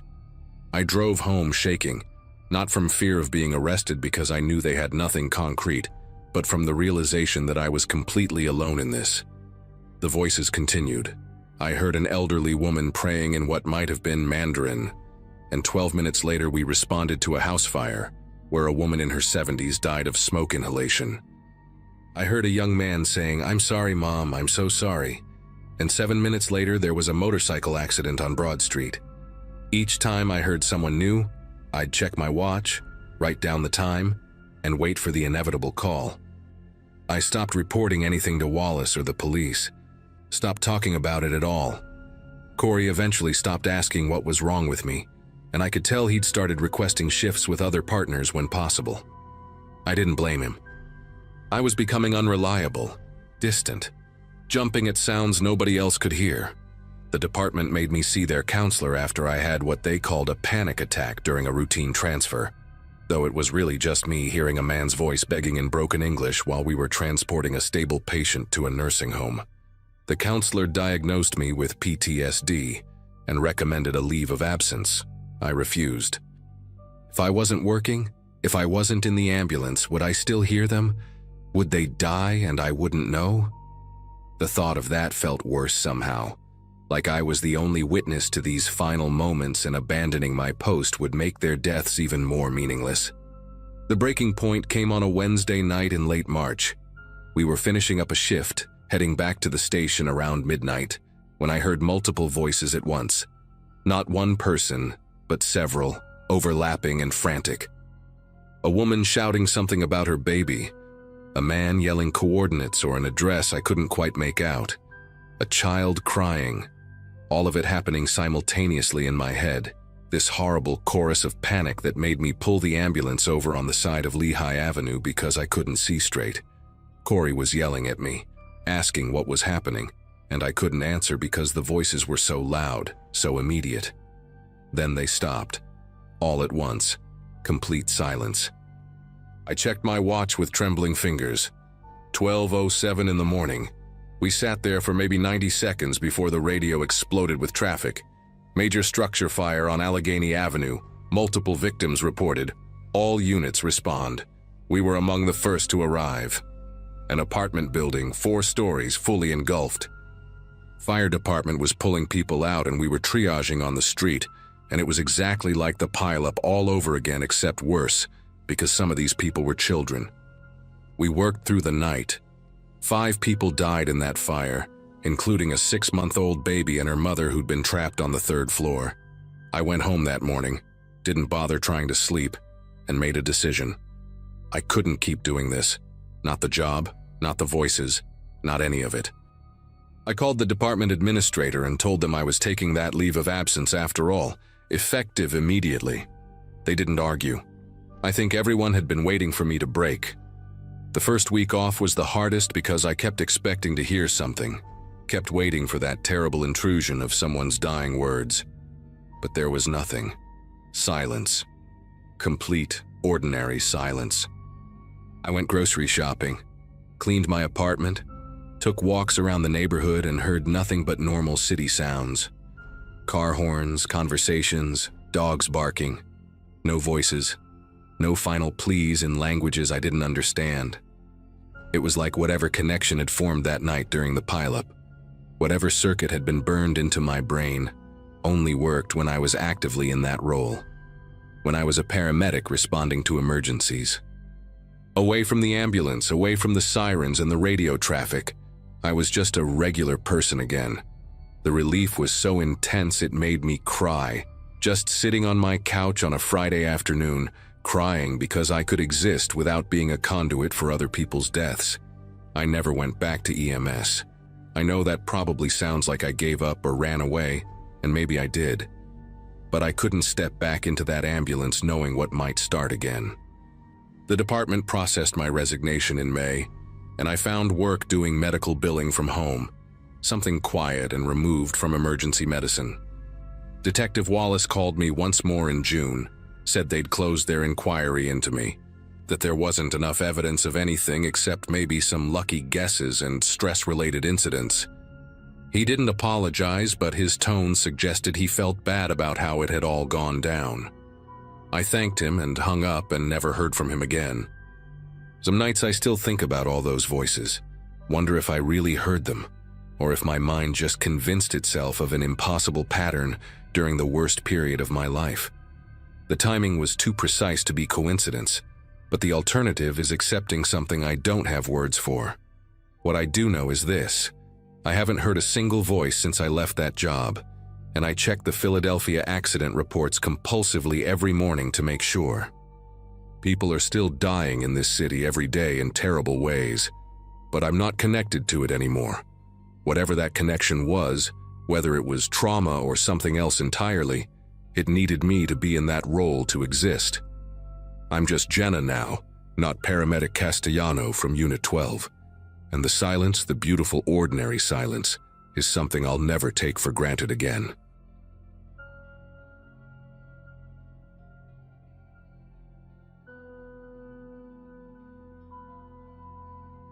County Ambulance Service hired me right after I finished my paramedic certification in 2012, and by the time this whole thing started, I'd seen enough mangled metal and broken bodies to know when something didn't add up.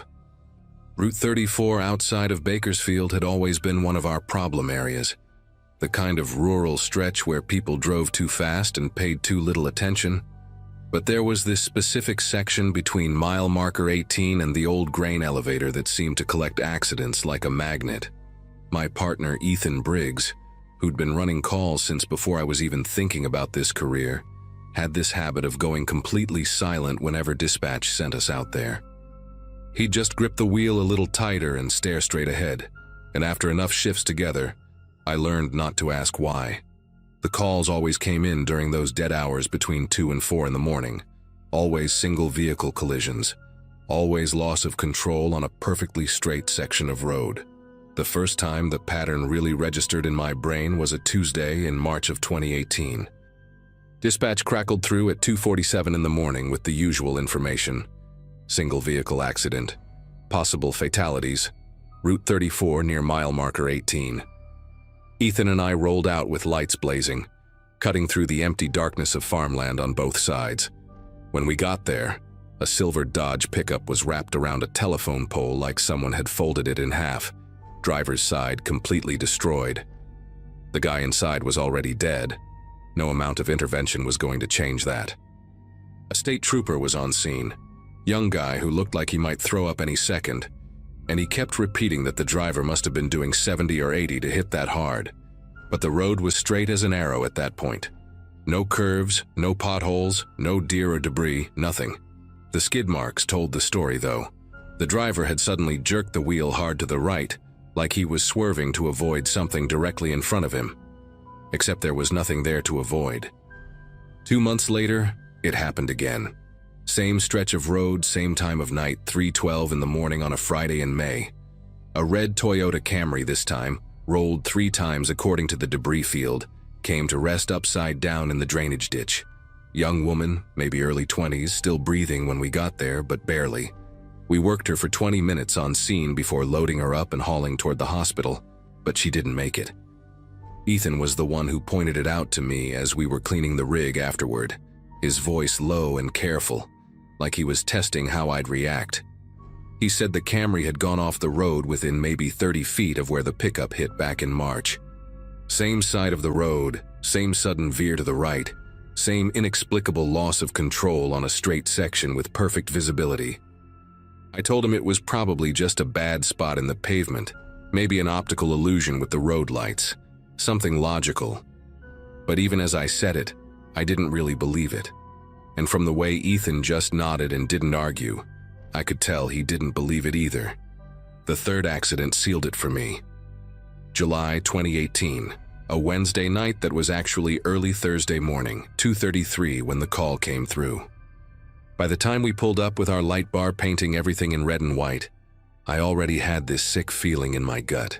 White Ford Explorer, single vehicle, driver and passenger both dead on impact. The vehicle had veered right and hit the same telephone pole that the pickup had destroyed back in March. They'd replaced the pole, but you could still see the scarring on the ground where the old one had been. This time, though, I started looking around while the state police did their investigation. And that's when I noticed it, maybe 20 yards up the road on the right shoulder. A small white cross, the kind families put up as roadside memorials. It was half sunk into the mud and weeds, old enough that the paint was peeling and the plastic flowers zip-tied to it had faded to almost nothing. I walked over to get a closer look while Ethan was dealing with the bodies. The name on it was weathered but still readable. In memory of Claire Hutchins, 1989-2013. I did the math in my head. Whoever Claire was, she'd died 5 years before our first call to this spot, and she'd been only 24 years old. I didn't mention the cross to Ethan right away because part of me felt stupid for even thinking it mattered. Memorials are everywhere on rural roads, marking every tragedy that's happened over the years, and it didn't necessarily mean anything that one was near our accident cluster. But I couldn't stop thinking about it during my days off. I ended up going to the county library and digging through their newspaper archives on the microfiche machine, feeling like some conspiracy theorist hunting for patterns that didn't exist. It took me about 2 hours of scrolling through 2013 editions before I found the article. Local woman dies in single vehicle accident on Route 34. Claire Hutchins had been driving home from her shift at a packaging plant lost control of her vehicle at approximately 2:50 in the morning and struck a utility pole. The article was brief, maybe 3 paragraphs, the kind of tragic story that gets buried on page 6 and forgotten within a week. But what made my chest tighten was the detail about the investigating officer noting that there were no skid marks, no evidence of braking, just a sudden veer off the roadway for no apparent reason. The exact same thing we were seeing now. After that, I started keeping a notebook in my gear bag. Every time we got called to Route 34, I'd write down the exact coordinates from our GPS unit, the time of the call, the weather conditions, the make and model of the vehicle, everything I could think of. Ethan noticed me doing it after the 4th accident in September. A blue Chevy Tahoe with a family of 3 inside. Only the youngest kid survived, 5-year-old boy who kept asking for his mom while we worked on him in the back of the ambulance. Ethan didn't ask what I was documenting. He just gave me this look that said he already knew and he approved. When I showed him my notes a week later during a slow shift, we spread everything out on the break room table and just stared at it. 4 accidents in 6 months, all between mile marker 18 and 18.2, all between 2:30 and 3:15 in the morning, all single vehicles veering right for no reason. The coordinates I'd been logging showed that every single impact point was within a 100-foot radius, and every single one pointed directly toward where that memorial cross stood. The thing that really started eating at me was our dash cam footage. Every ambulance in our fleet had them installed after some lawsuit a few years back, forward-facing cameras that recorded whenever we were responding to a call. I'd never paid much attention to them before, but one night in late September, I was in the station office filing paperwork when I got the idea to review our response videos. Our supervisor kept all the footage backed up on an external hard drive in case we ever needed it for legal purposes, so I waited until he left for the night and pulled up the files. I started with the March accident, the silver pickup, and watched our approach to the scene. The timestamp showed 2:53 in the morning, our headlights cutting through complete darkness, and then at exactly 2:53:14, maybe 10 seconds before we reached the accident site, there was this brief flash of light on the right side of the road. Just a quick strobe effect, like emergency lights from another vehicle, except there was no other vehicle. We were the first ones there. The state trooper didn't arrive until after us. I backed up the video and watched it 3 more times. Same flash, same location, right where the memorial cross would be if the camera angle went that far to the right. I checked the May footage next, the rolled Camry with the young woman who died. Same thing. At 3:16:22 in the morning, as we approached the scene, there was a flash of light on the right shoulder, brief and rhythmic like a light bar cycling through its pattern. Then I checked July, the Ford Explorer with the 2 fatalities. Flash at 2:37:09, same spot on the road. September, the Tahoe with the family. Flash at 2:48:51. Every single response, every single approach, there were lights flashing on that stretch of road seconds before we arrived at the crash site. But there was never another emergency vehicle ahead of us. I sat there in that office with my heart hammering in my chest, trying to come up with rational explanations. Maybe it was a reflection off something metallic. Maybe it was a glitch in the camera system. Maybe it was light bouncing off the telephone wires in a weird way. But I'd been doing this job long enough to know what emergency lights looked like. And that's exactly what I was seeing on that footage. Someone else's lights flashing in that exact spot, as if they'd already responded to an accident that we were still en route to. I showed Ethan the footage the next shift we worked together. We sat in the ambulance in the station bay with my laptop balanced on the center console, and I played all 4 videos back to back without saying a word. He watched in complete silence, his face illuminated by the screen glow, and when the last video finished, he just sat there for a long minute. Then he told me something he'd been holding back since March. He said that on that first call, the one with the silver pickup, when they'd been waiting for the medical examiner to arrive, he'd walked up the road a bit to stretch his legs, and he'd noticed the memorial cross, half buried and forgotten, and had this weird thought that maybe someone should clean it up, or at least make sure it was secure. But what stuck with him was that the plastic flowers on it looked fresh. Not new, but not 5 years weathered either. Like someone had replaced them recently.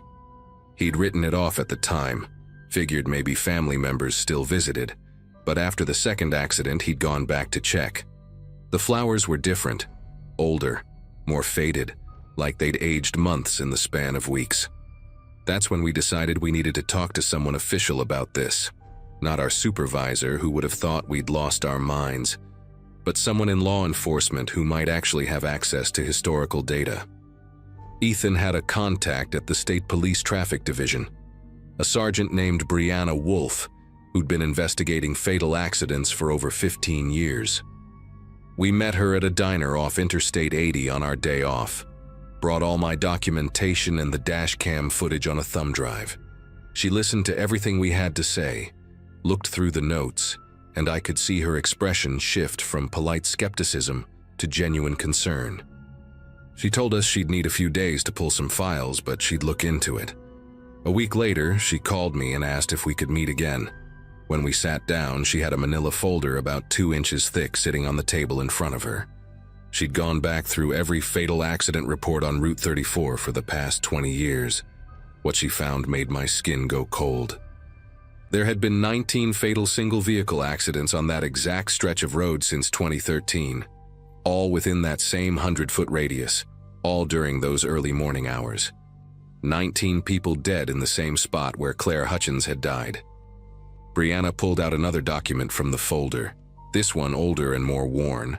It was the full investigation report from Claire's accident in 2013, not just the newspaper summary I'd found. According to the responding officers, Claire had called 911 approximately 4 minutes before her crash. The call log showed she'd reported seeing flashing emergency lights on the shoulder of Route 34 near mile marker 18.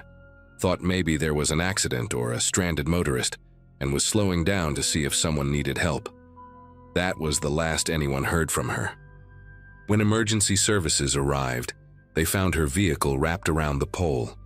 No sign of any other car or any reason for lights to have been there. The investigating officer had noted in his report that it was possible Claire had been confused or drowsy from her late shift, maybe hallucinated the lights due to fatigue. But Brianna had highlighted something else in the report that made everything click into place. The utility pole Claire hit had been marked for replacement 3 weeks before her accident.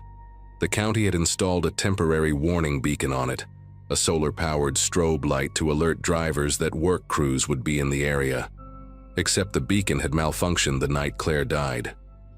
It had gotten stuck in a loop, flashing erratically, and because it was solar-powered and positioned right at eye level for approaching drivers, it created this disorienting strobe effect that could make you lose your sense of depth and distance.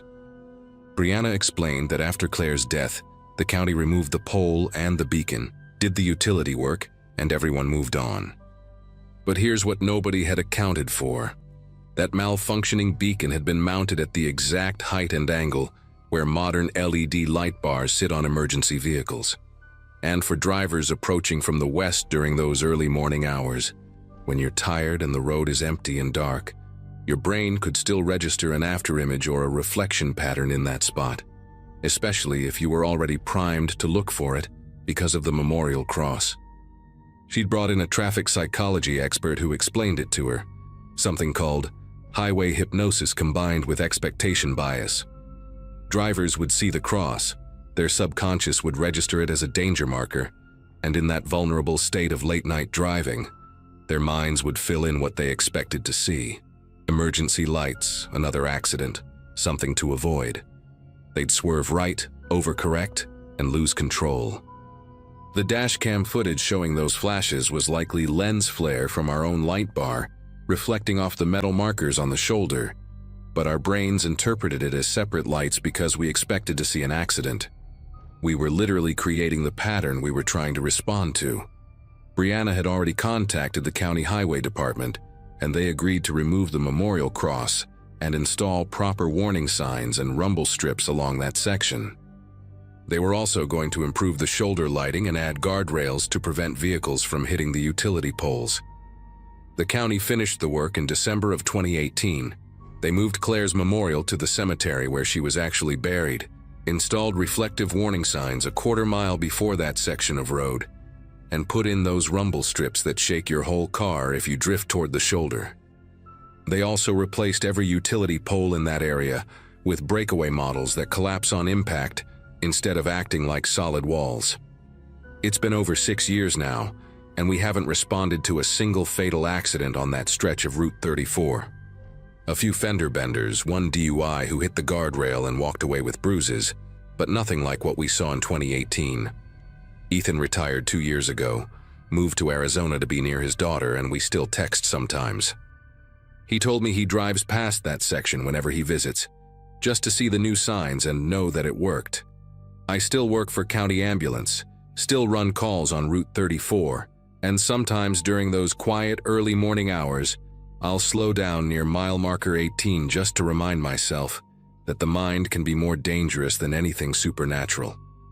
19 people died because of a broken light, a memorial cross, and the way our brains try to make sense of patterns in the dark.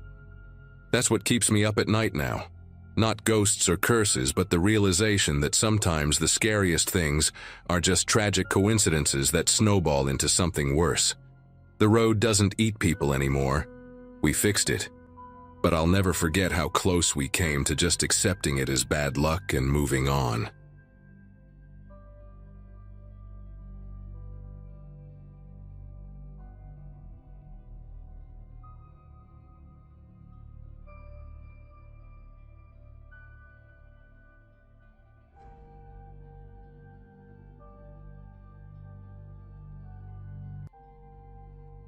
Hello everyone. Before we start, make sure to like and subscribe to the channel, and leave a comment with where you're from and what time you're watching. That way, YouTube will keep showing you stories just like this one. Now, let's begin. November in Nebraska can be unpredictable, but nobody expected what hit us that Tuesday before Thanksgiving. My brother Nathan called me around noon from his job at the hardware store. Said they were selling generators like hotcakes because the weather service was predicting something nasty. I remember laughing it off, told him people always panic over nothing. My wife Diane was already at the grocery store with our daughter Megan, who just turned 16 that October, grabbing last-minute ingredients for the holiday meal we were hosting. My parents were driving up from Kansas City the next day, and Diane's sister was bringing her kids from Omaha. We had the biggest house in the family, a 2-story colonial we'd bought after I made partner at the accounting firm, so holiday hosting duties usually fell to us. By 4 that afternoon, the temperature had dropped 40 degrees in 2 hours, and the rain that had been falling all morning turned into something between sleet and freezing rain that coated everything it touched. I left the office early when I saw co-workers scraping inch-thick ice off their windshields in the parking lot. The drive home usually took 20 minutes, but that day, it took me almost 2 hours, crawling along at 10 miles per hour, watching cars slide into ditches left and right. When I finally pulled into our garage, the power was already flickering, and Diane met me at the door with that worried look she gets when she's been watching too much local news. She said the weather guy was calling it a once-in-a-decade ice storm, and sure enough, just as I was hanging up my coat, everything went dark. We had candles and flashlights ready since power outages weren't uncommon in our neighborhood, but this was different. You could hear the ice accumulating on the trees outside, these sharp cracking sounds every few minutes as branches gave way under the weight. Megan was in the living room, wrapped in a blanket, complaining that her phone was at 12% battery and asking why we didn't have one of those whole house backup batteries like her friend Ashley's family. Nathan showed up around 7, just walked right in without knocking like he always did, carrying this red portable generator he'd snagged from the store. Said it was the last one on the shelf, some brand I'd never heard of, but it would keep our furnace running and maybe a few lights. He'd brought extra gas cans too, 4 of them, which he lined up against the garage wall like soldiers. The temperature inside the house was already dropping fast, maybe 60 degrees and falling, and you could see your breath in the hallway. Diane had pulled out every blanket we owned and made a nest in the family room where we all huddled together, eating cold sandwiches and trying to make the best of it. Nathan spent about an hour reading the generator manual by flashlight, then headed out to the garage to set it up. I helped him position it near the garage door, which we cracked open about 6 inches for ventilation, just like the manual said. The thing roared to life on the third pull, sounding like a lawnmower on steroids, and within minutes, we had the furnace humming again and a few lights on in the main rooms. We all cheered like we'd just won the lottery, and Diane actually cried a little from relief. Round 9, Nathan decided to head home before the roads got any worse, though I tried to convince him to stay. His apartment was only 10 minutes away, but in these conditions, that meant almost an hour of white-knuckle driving. After he left, we settled in for the night, grateful for the warmth spreading through the house. Megan went up to her room first, said she had homework to finish before the break, though I knew she just wanted to charge her phone and text her boyfriend while she had power. Diane and I stayed up until maybe 11, playing cards by lamplight and listening to the ice storm rage outside. Every now and then, I'd go check on the generator through the door to the garage, making sure it had enough gas, and each time that steady rumble reassured me we'd make it through the night just fine. I woke up around 2 in the morning with the strangest headache, like someone had wrapped a belt around my skull and was slowly tightening it. My mouth was completely dry, and when I sat up, the room tilted slightly, not quite spinning but definitely unstable. I figured I was dehydrated from the dry furnace air and stumbled to the bathroom for water and ibuprofen. Diane was sleeping hard beside me, snoring louder than usual, which was odd because she rarely snored unless she was sick. On my way back to bed, I noticed our bedroom door was closed, which we never did because Diane liked the air circulation. Must have shut it without thinking, I told myself, though something nagged at me about that. The headache faded after a few minutes, and I drifted back to sleep, thinking about all the cooking we'd have to do tomorrow if the power came back. The next time I opened my eyes, pale gray light was filtering through the bedroom curtains, and my phone showed 7:43. The headache was back, worse than before, pounding behind my eyeballs like a drumbeat. Diane was already up, probably downstairs making coffee on the camp stove we kept for emergencies. I pulled on yesterday's clothes and headed for Megan's room to wake her up, since she could sleep through anything. Her door was closed too, and when I knocked, there was no response. Not unusual for a teenager who stayed up late, so I knocked harder, then finally just opened the door. She was still in bed, buried under 3 blankets, completely still. I called her name, walked over to shake her shoulder, and that's when I realized she wasn't just sleeping deeply. My mind went blank for a second, then exploded into action. Her skin had this grayish tint, and when I pulled back the blankets, she was completely limp. I screamed for Diane while checking for a pulse, found one, but it was weak and way too fast. Diane came running up the stairs, took one look, and immediately called 911 while I started CPR, the way I'd learned it years ago for a workplace safety course. The dispatcher kept asking questions Diane couldn't answer. What happened? Any medications? Any injuries? And all we could say was that she wouldn't wake up. The paramedics took 12 minutes to arrive, 12 minutes that felt like hours, with me doing chest compressions until my arms burned and Diane sobbing beside me. They pushed me aside, started working on her with practiced efficiency, got her on oxygen, started an IV, loaded her onto a gurney. One of the paramedics, a young woman with a tight ponytail, kept asking us questions while her partner worked on Megan. Any drugs in the house, had she been drinking? Any history of seizures, and then she asked about heating, if we had any space heaters running or a fireplace going. I told her about the generator in the garage, and her face changed immediately. She grabbed her radio, said something about possible CO poisoning, then told her partner they needed to move now. She turned to us and said we needed to get out of the house immediately and wait outside for the fire department. Diane was already following the gurney, but the paramedic grabbed my arm, looked me straight in the eye, and asked if anyone else was in the house. When I said no, she asked about the generator again, where exactly it was, how long it had been running. I explained about the garage, The door cracked open for ventilation, running since about 8 the previous night. The fire department arrived just as the ambulance was pulling away with Diane and Megan inside. I wanted to follow them to the hospital, but the captain, a massive guy named Brennan according to his helmet, wouldn't let me drive. He had one of his crew checking me with some kind of meter while he asked more questions about the generator setup. The meter started beeping, and the firefighter showed it to Brennan, who immediately had me sit down on the bumper of the truck and put an oxygen mask on my face. He explained that I had elevated carbon monoxide levels in my blood, not critical, but enough that I shouldn't be driving. They went into my house with some equipment, came back out 10 minutes later shaking their heads. Brennan sat down next to me, pulled out a notebook and started explaining how carbon monoxide works, how it builds up in enclosed spaces, how that 6-inch gap we left wasn't nearly enough ventilation for a generator that size.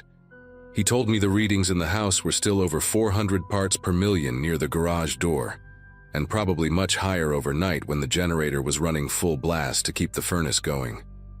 The gas had seeped through the vents, the walls, even tiny gaps under doors, filling the house slowly while we slept.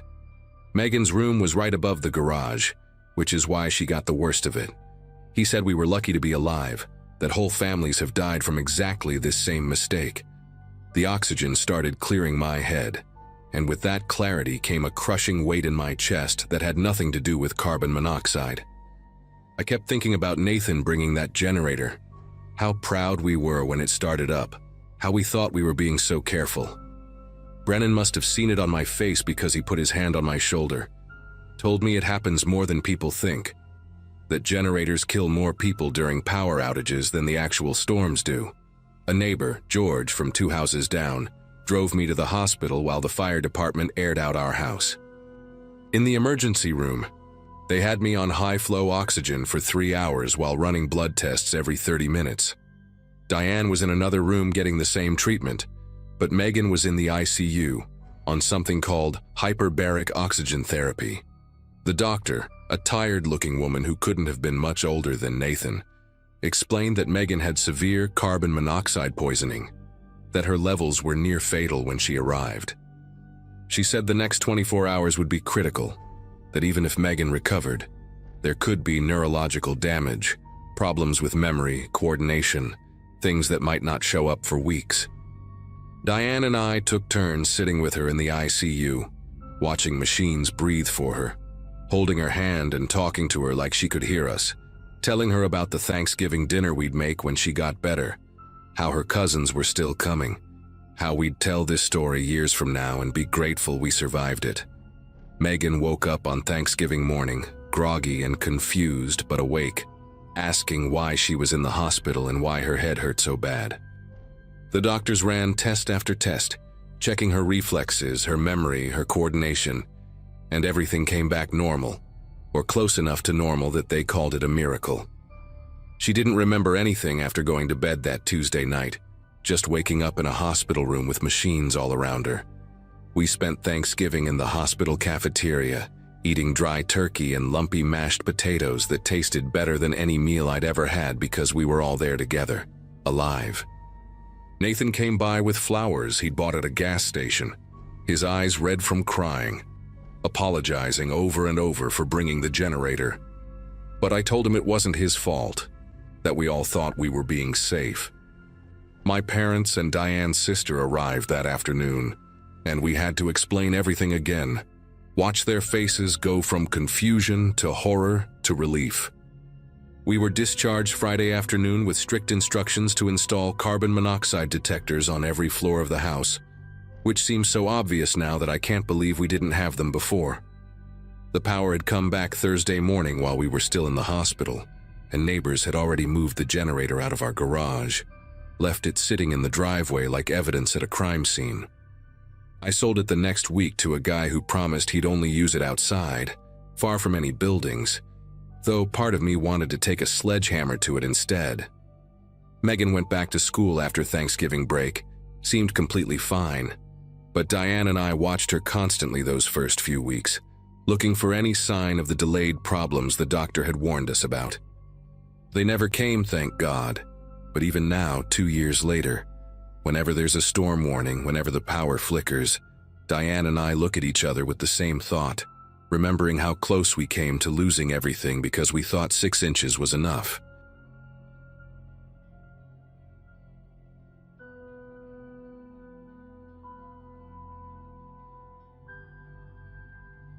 I run an IT consulting firm from my home office in Colorado Springs, and that November afternoon, I was deep in server migration planning when my phone rang.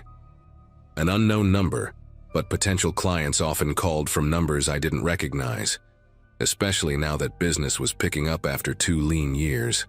A woman with a flat professional voice asked if she could speak with Brandon Novak about an outstanding debt. Wrong number, I told her, but she insisted this was the number on file, then asked if I could just verify the address they had. Red flags everywhere. I hung up, blocked the number, and got back to my spreadsheets. 20 minutes later, another unknown number, different area code. Same script about debt collection and needing to confirm my address. By the time I went to bed that night, I'd received 14 calls from different numbers, all following the same pattern. Some were recorded messages, others had real people who knew my full name, middle initial included, and kept pushing for address confirmation. My wife Amy thought maybe someone with a similar name had given out a wrong number by mistake. We'd only been in this house for 18 months, having moved here after I left my corporate job to go solo with the consulting business. Our neighbors were mostly retired couples who kept to themselves, and we hadn't had any issues before this. I put my phone on silent and figured whoever they were looking for would eventually sort things out with the actual collection agency. Around 6 the next morning, I woke up to pounding on my front door, the kind that makes your heart jump before your brain catches up. Through the peephole, I saw 2 police officers standing on my porch, their breath visible in the cold morning air. When I opened the door, still in my pajama pants and old conference t-shirt from a tech summit, the younger officer asked if I was Brandon Novak. After I confirmed, he explained they'd received a 911 call about 40 minutes earlier from someone claiming to be me, saying I was having thoughts of self-harm and had access to firearms. The caller had provided my full name, this exact address, even my cell phone number. I stood there trying to process what he was saying while Amy appeared behind me, wrapping her robe tighter against the morning chill. The officers needed to come in, they said, just to verify everyone was safe, standard protocol for welfare checks. We spent the next 20 minutes convincing them that neither of us had made that call, that I didn't own any guns, and that I was perfectly fine mentally, just confused and increasingly concerned. The older officer, a sergeant with gray temples, took notes while I explained about the debt collection calls from the previous day. He nodded like he'd heard similar stories before, mentioned something about swatting and doxing becoming more common, though this seemed mild compared to some cases. They gave me a case number, suggested I file a report about the harassment, and left just as my neighbors were starting their morning routines, several of them watching from their driveways. Amy made coffee while I sat at the kitchen table, staring at my phone, and wondering who would go through this much trouble to mess with me. I couldn't focus on work that day, jumping every time my phone buzzed even though the calls had stopped completely after the police visit. Amy worked from the living room instead of her usual spot at the downtown law firm, said she didn't feel comfortable leaving me alone after what happened. We installed a Ring doorbell that afternoon, one of those video ones that sends alerts to your phone, and I spent way too much time checking the app every time a car drove past. The rest of the day passed without incident, just the 2 of us pretending to work while really just waiting for something else to happen. Around 9 that night, after we'd both given up any pretense of productivity and settled in to watch some mindless TV, I got a notification from the Ring app. Motion detected at your front door. The video feed showed our porch, dimly lit by the motion sensor light we'd installed last year. Nobody was there, but something had triggered it. I scrolled back through the recording and saw it, just for a second. A figure walking up to our door and placing something on the mat before quickly backing away, staying just out of range of the clear camera view. All I could make out was a dark jacket and what might have been a baseball cap. Amy was already calling the police while I stood at the window, trying to see if anyone was still out there. The street looked empty, just parked cars and the glow from porch lights. After 5 minutes of watching and waiting, I carefully opened the door, staying behind it like it was a shield, and looked down at the mat. There was a manila envelope, no writing on the outside, sealed with regular tape. I brought it inside using a pair of kitchen tongs, which felt ridiculous but also necessary somehow. Amy told me not to open it until the police arrived, but we both knew they wouldn't come quickly for a non-emergency envelope delivery. I held it up to the light, could see papers inside, what looked like printed documents. After debating for another minute, I put on latex gloves from Amy's cleaning supplies and carefully opened one end with scissors. Inside were about a dozen pages, printouts from various websites. The first was a screenshot of my LinkedIn profile, but edited, with my job history changed to include positions at companies I'd never worked for, including one that had been investigated for fraud 2 years ago. The next page was from a dating site I'd never heard of, with my photo and name but claiming I was divorced and looking for discreet encounters. Page after page of fabricated profiles, all using my real information mixed with lies, posted on job sites, forums, even a registry for sex offenders with my name and address, though thankfully that one was just a mock-up, not actually posted. The last page made my chest tighten in a way the others hadn't. It was a printed photo of our house taken during the day, probably with a phone camera from across the street. But someone had edited it, drawn red arrows pointing to different windows with labels like home office, master bedroom, and bathroom. In the corner, someone had written in pen, not printed but actually handwritten, "Nice setup, Brandon. We should talk about your consulting rates." Amy grabbed the pages from me when she saw my face change, and I watched her expression shift from concern to genuine fear as she flipped through them. She immediately started taking photos of each page with her phone, her lawyer instincts kicking in, documenting everything while muttering about harassment charges and restraining orders. We didn't sleep much that night, even with a patrol car doing periodic drive-bys as promised. Every sound outside had us checking the Ring app. Every car that slowed down made us peek through the blinds. Around 3 in the morning, Amy finally crashed on the couch while I sat in the kitchen with my laptop, searching for any of these fake profiles online. I found 2 of them still active, the dating site one and a forum post where I was offering discount IT services for cash only, no contracts needed. I took screenshots and started the process of reporting them, but most sites wanted extensive verification to remove content, and I knew it would take days or weeks. The worst part was not knowing why this was happening or who was behind it. I'd been through my client list 3 times, looking for anyone who might have a grudge, any project that had gone badly, but came up empty. Friday morning came too fast, and neither of us went to work. Amy called her office to say she had a family emergency, and I canceled my 2 video calls, claiming internet issues. We were drinking our 3rd pot of coffee when my phone rang, a local number I didn't recognize. Against Amy's advice, I answered it. A man's voice, rough like he'd been smoking for decades, asked if I was the Brandon offering IT services for cash. When I started to explain that was a fake post, he cut me off, said he didn't care about that but wanted to know if I was the same Brandon who used to work at Systematics Corp back in 2018. My whole body went cold.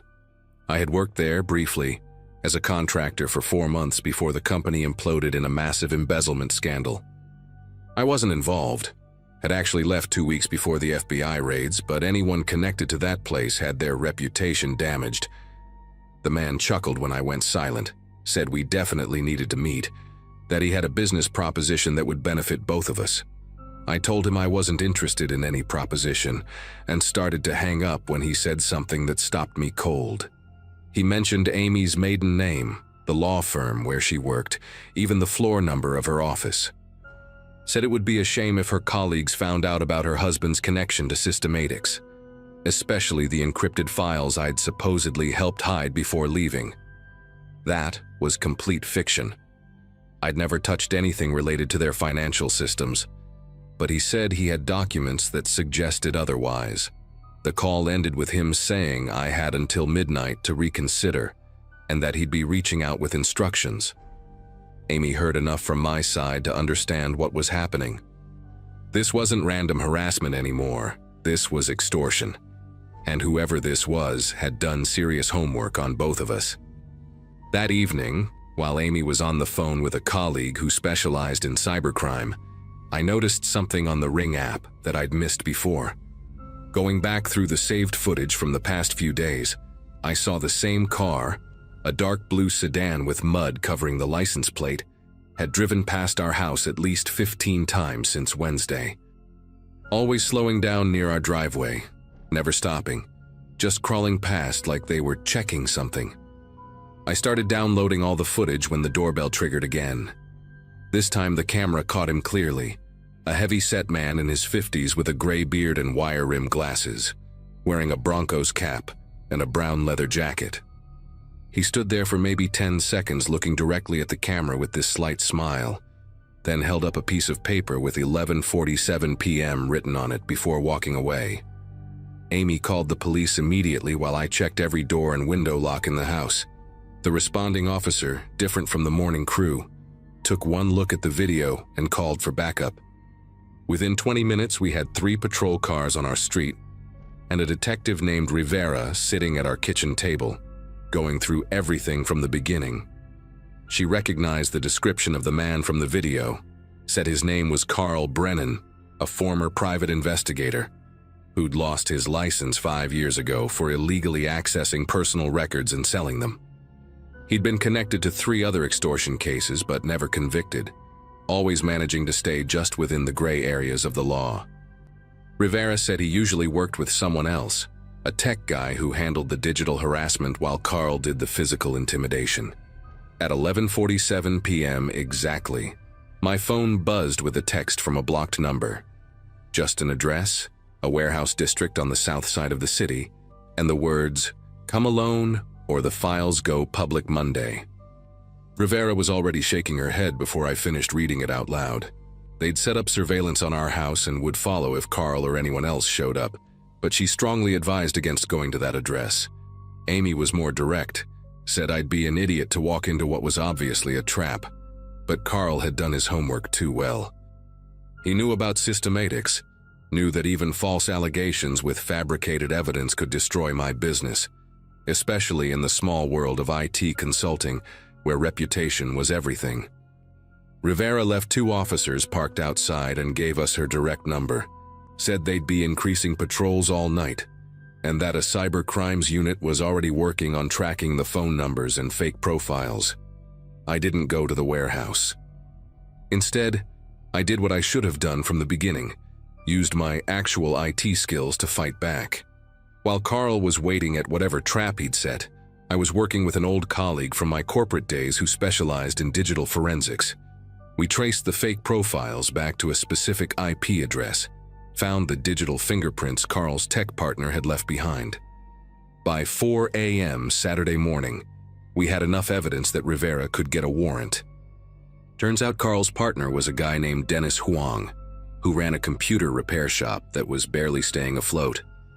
The police raided both the shop and Carl's apartment Saturday afternoon, found everything: the software they used for the robocalls, the templates for fake documents, even recordings of Carl bragging about previous extortion schemes he'd pulled on other former Systematics employees. The whole thing unraveled faster than I expected. Dennis flipped immediately, gave up everything about Carl's operation in exchange for a plea deal. They'd been running this scheme for 2 years, targeting anyone connected to corporate scandals, betting that most people would pay rather than risk their reputations. 7 other victims came forward once the arrests made the news. Carl got 8 years, Dennis got 3 with probation. The fake profiles took weeks to fully clean up, and I still occasionally get calls from lawyers offering to help with my debt situation, but my business survived. Amy and I moved 6 months later, not because we had to, but because we wanted to. The new house has better security, no basement access points, and neighbors who actually talk to each other. I still check the Ring app more than I should, and unknown numbers go straight to voicemail. But at least now when I see a car slow down near my driveway, it's usually just someone checking their GPS or looking for a house number, not someone documenting my life for their next extortion attempt.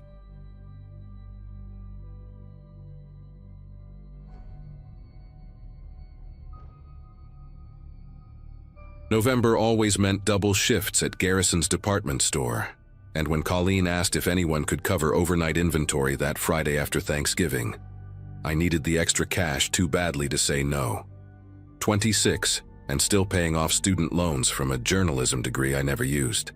I spent most nights stocking shelves and folding endless racks of winter coats that customers would destroy again by morning.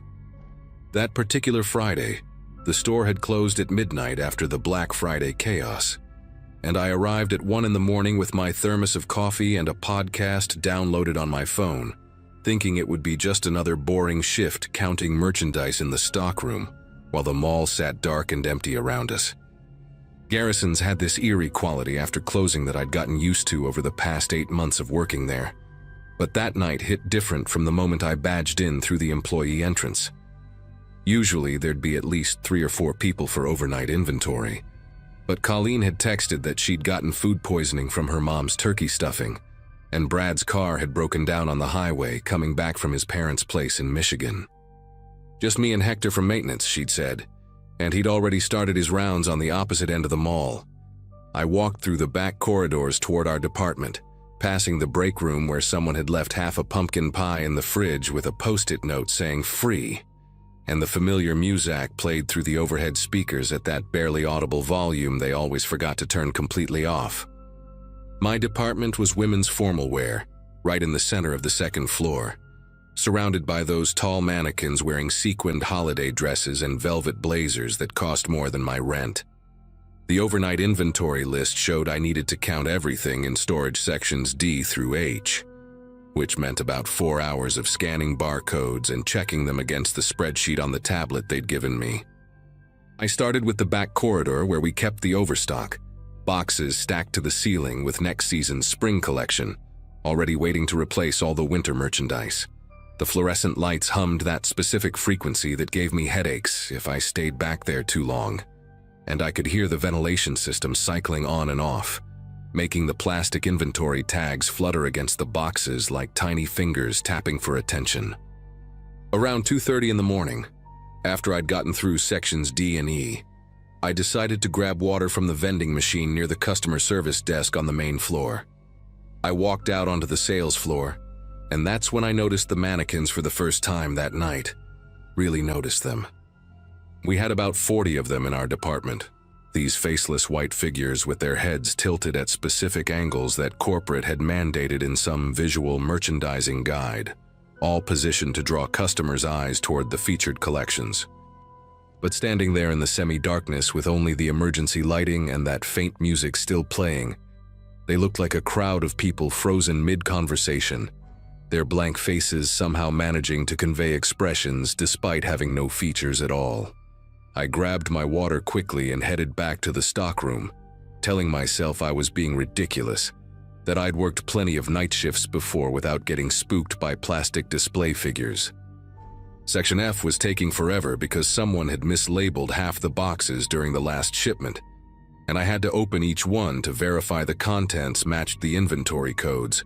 My phone battery was dying faster than usual, probably from the terrible signal in the stockroom, so I'd turned off my podcast to save power.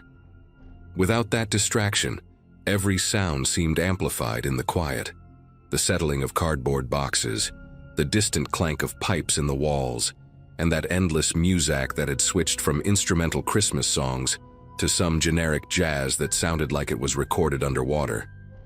I was crouched between 2 tall shelving units scanning a box of cashmere scarves when the announcement system crackled to life above me, making me drop the scanner which clattered against the concrete floor and skittered under the bottom shelf. At first I thought it was just feedback or maybe Hector testing the system, but then I heard the voice, and my whole body went rigid because I recognized it immediately. "Attention Garrison shoppers. The time is now 10 o'clock and our store will be closing in 15 minutes. Please bring your final selections to the registers located at the front of each department. We thank you for shopping with us today and look forward to seeing you again soon. Garrisons, where style meets savings. It was the closing announcement, word for word. The same one that played every single night, except this time it was playing at 3 in the morning in a completely empty store. But that wasn't the worst part. Wasn't the thing that made me stand up so fast I knocked over an entire stack of boxes behind me. The voice making the announcement, that cheery professional voice echoing through the empty store, was mine. They'd recorded me doing the announcement 3 months ago when the regular girl, Janet, had quit without notice, and management needed someone with what they called a friendly but authoritative tone to record all the store messages.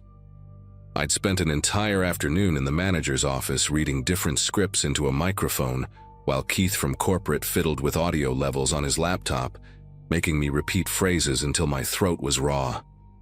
But hearing it now, at 3 in the morning, when I knew for certain that nobody was in the control room where the announcement system was operated, made every muscle in my body tense up. The message repeated again, my own voice bouncing off the walls of the stockroom, and this time I noticed something wrong with it, like the playback speed was just slightly off, making me sound hollow and strange, the way voices sound when you hear them through a long tunnel or from the bottom of a well. I grabbed my phone and called Hector's cell, but it went straight to voicemail, which wasn't unusual since reception was terrible in most parts of the building. My legs felt unsteady as I made my way out of the stockroom, through the swinging doors that led to the sales floor, trying to convince myself there had to be a logical explanation, maybe a computer glitch or someone playing a prank, though I couldn't imagine who would bother with something so elaborate.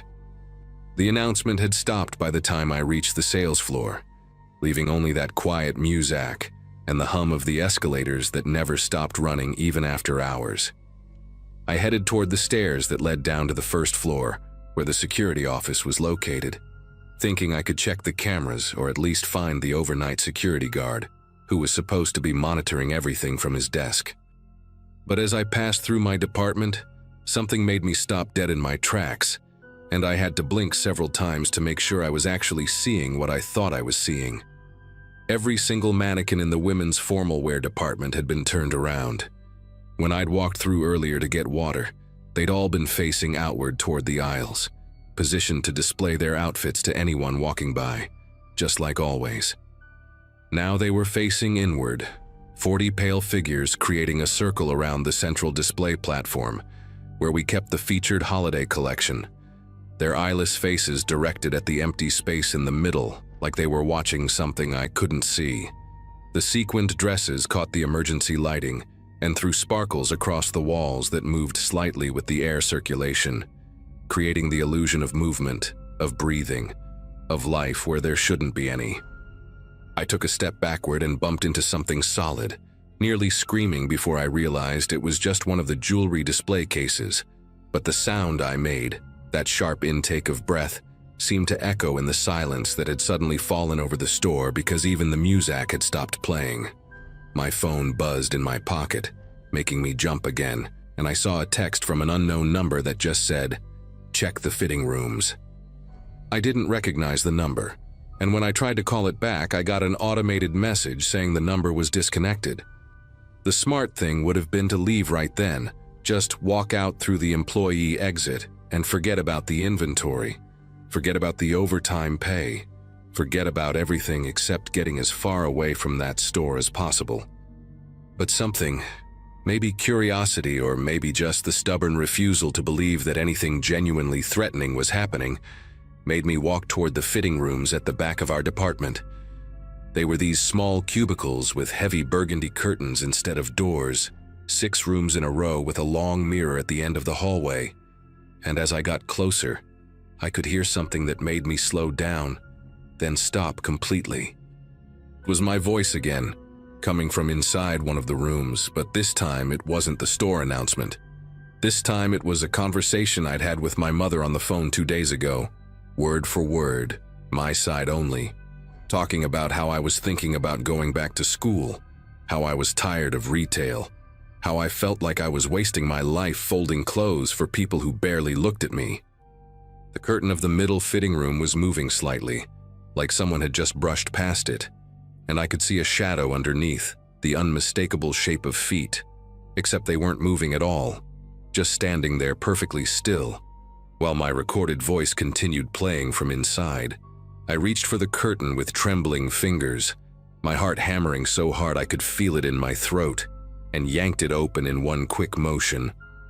The fitting room was empty except for a small digital recorder sitting on the bench, the kind we used for taking inventory notes, playing that private conversation on a loop. But on the mirror, someone had written a message in what looked like dark red lipstick, the expensive kind we sold at the cosmetics counter for $40 a tube, and the words made my knees weak. "You looked better in the blue dress." Thursday, November 14th, 2:47 p.m. That was 2 weeks ago. A random afternoon when I'd tried on a dress from the clearance rack during my lunch break, alone in these same fitting rooms, or at least I'd thought I was alone. I grabbed the recorder and ran, not caring any more about logic or explanations or anything, except getting out of that store. As I sprinted through the departments, past the mannequins that seemed to turn their heads to track my movement, though I knew that was impossible, the announcement system crackled back to life. But this time it wasn't my voice. It was dozens of voices, all mine but from different recordings, different conversations, different phone calls, all spliced together into an incomprehensible cacophony of my own words, rearranged into new sentences that made no sense but somehow felt threatening, like someone had been collecting pieces of me for months, storing them up for this moment. The escalator was still running, and I took the steps 3 at a time, nearly falling when my foot caught on the metal grooves, and behind me I could hear footsteps, or what sounded like footsteps, that deliberate click of heels on tile that echoed through the empty store. Except the rhythm was wrong. Too many feet, like every mannequin in the building, had stepped off their platforms and started following me. The employee exit was on the first floor near the loading dock, and I slammed into the door so hard the impact knocked the wind out of me, fumbling with my keycard, while those footsteps got closer, multiplying, surrounding me from different directions. The lock finally clicked open, and I burst out into the cold November air, not stopping until I reached my car parked under the single functioning streetlight in the employee lot. I sat there for 20 minutes with the doors locked and the engine running, watching the store through my rearview mirror, waiting to see someone, anyone, come out after me, but nothing moved except the occasional piece of trash blown by the wind. Finally, I called the police from my car, told them someone had broken into the store, that I'd heard intruders and fled for my safety. 2 officers arrived within 15 minutes, and I waited in my car while they searched the building with the security guard, who'd apparently been asleep in the break room the entire time, and hadn't heard anything unusual. They found Keith from corporate in a storage room on the 3rd floor, surrounded by monitors and recording equipment he'd been using to spy on employees for the past 6 months. He'd installed hidden cameras in the fitting rooms, the break room, even the bathrooms, and had been living in the store after hours, sleeping in different storage areas, stealing food from the cafe, using employee key cards he'd copied to move around undetected. The police found hundreds of hours of recordings, not just of me but of every woman who worked there, spliced and edited into bizarre compilations he'd been uploading to private forums online. He'd been fired from 3 previous retail chains for similar behavior, but somehow kept getting hired because nobody ever pressed charges, just wanted him gone quietly. They arrested him that morning, and I gave my statement at the police station while still wearing my garrison's uniform, which I left balled up in their trash can on my way out, because I knew I'd never wear it again. The store closed permanently 2 months later after the lawsuit, and I heard they turned it into a gym or something. But I've never been back to check. I did go back to school though, studying cybersecurity now. Funny how things work out. And I always check for cameras wherever I go. Always listen for that subtle hum of recording equipment, because once you know someone's been watching you without your knowledge, you never really stop looking over your shoulder.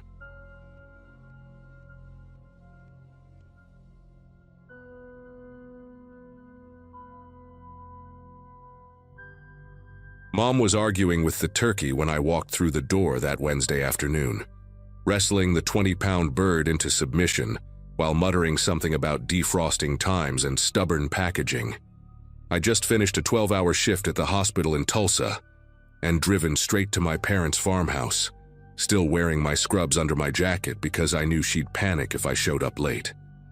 The kitchen windows were fogged up from all the cooking, and through the condensation, I could see the wheat fields stretching endlessly under a sky that had turned an odd yellowish-gray color. Ashley, my younger sister, was stationed at the stove stirring gravy with one hand while bouncing her baby on her hip, and her two older boys were running circles around the dining table, their sneakers squeaking on the old linoleum.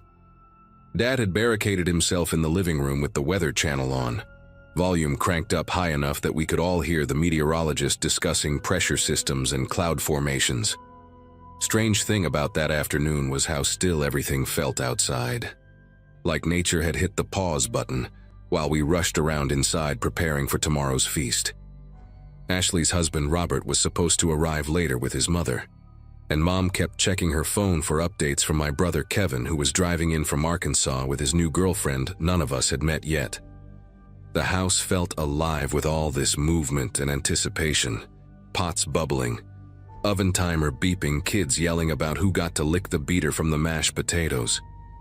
I remember washing my hands at the sink, looking out at our old storm cellar about 50 yards from the house, its wooden doors covered in fallen leaves, and thinking how we hadn't opened that thing since I was probably 16, maybe 17.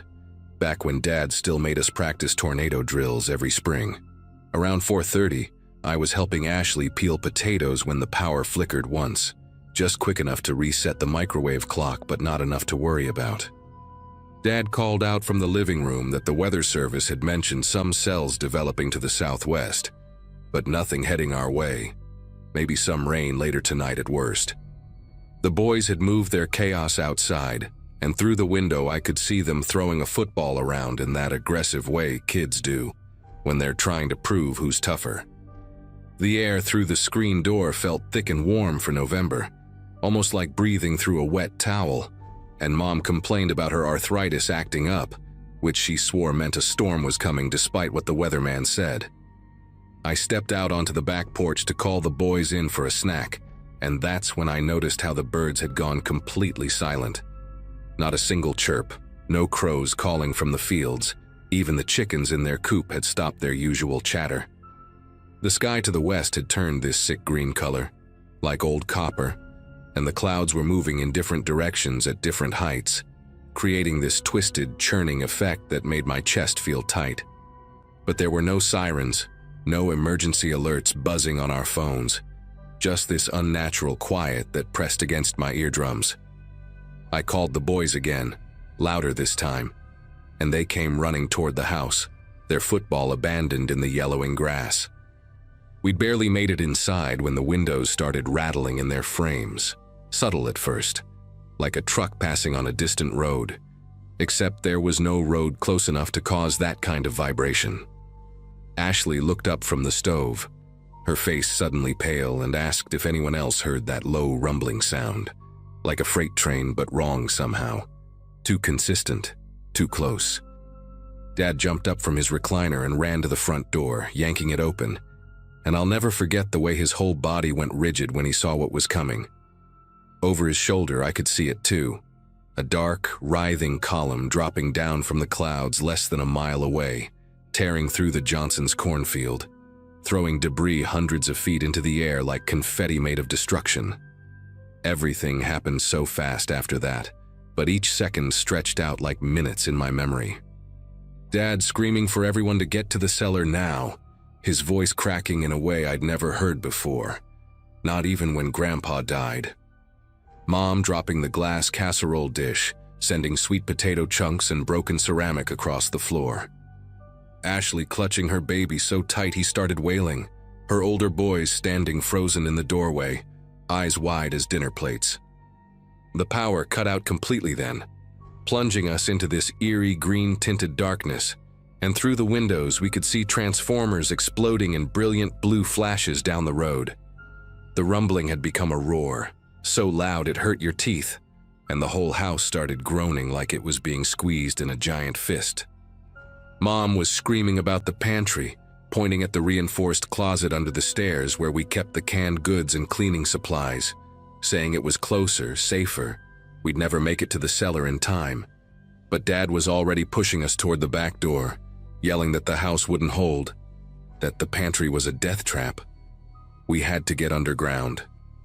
I grabbed the two older boys, one under each arm, while Ashley struggled with the baby, and Mom stood paralyzed between the two options, her hands shaking as she looked back and forth between Dad at the back door and the pantry door just 10 feet away. The wind hit the house then, not gradually but all at once, like getting slammed by an invisible wall, and suddenly the kitchen window exploded inward, sending glass shards across the room where we'd been standing seconds before. Dad made the choice for all of us, grabbing Mom's wrist and dragging her toward the back door while shouting at me to run. Just run. Don't look back. The second we stepped outside, the wind tried to rip us apart, pulling at our clothes, our hair, making it impossible to breathe without turning your head sideways. The 50 yards to the storm cellar looked like 50 miles, the wooden doors barely visible through the horizontal rain that had started falling, mixed with dirt and pieces of corn stalks and God knows what else. I could hear metal screeching behind us, probably the barn roof peeling away like a tin can lid, and Ashley's oldest boy was screaming in my arms, his voice barely audible over the apocalyptic noise that surrounded us from every direction. Dad reached the cellar doors first, fighting against the wind to pull them open, the old hinges screaming in protest after years of neglect. The left door ripped completely off its hinges the moment he got it open, flying away into the chaos like it weighed nothing. But the right door held long enough for him to push Mom down the concrete steps into the darkness below. I practically threw the boys down after her, hearing them tumble and cry out. But there was no time to be gentle, no time for anything but survival. Ashley was right behind me with the baby, and we all crashed down those steps in a tangle of limbs and terror, the temperature dropping 20 degrees the moment we got below ground level, the musty smell of old earth and decades of spider webs filling our nostrils. Dad slammed the remaining door shut above us and wedged a 2x4 through the handle, just as something massive struck the ground where we'd been standing moments before, probably a piece of farm equipment or part of somebody's roof. The cellar was pitch black and we huddled together on the damp floor, feeling around for each other in the darkness while the world above us came apart. The noise was indescribable, like being inside a blender made of thunder and breaking glass, punctuated by impacts that shook dirt loose from the ceiling onto our heads. Mom was praying out loud, the Lord's Prayer over and over, while Ashley's baby screamed himself hoarse, and the older boys clung to whoever they could reach, their fingernails digging into skin through clothing. I could taste blood in my mouth from where I'd bitten my tongue during the fall, and my ankle throbbed from landing wrong on the concrete. But all I could think about was whether that single wooden door and rusty 2x4 would hold against whatever nightmare was passing overhead. It lasted maybe 3 minutes, though it felt like 3 hours, the tornado passing directly over us with a sound I can only describe as pure destruction given voice. At one point, the door above us lifted several inches despite the 2x4, and we could see a sliver of greenish light and swirling debris before it slammed back down, the wood cracking but miraculously holding. Then, just as suddenly as it had arrived, the roar began to fade, moving away toward the east, leaving behind an eerie silence broken only by the sound of rain pattering on what was left above us and the baby's exhausted whimpers.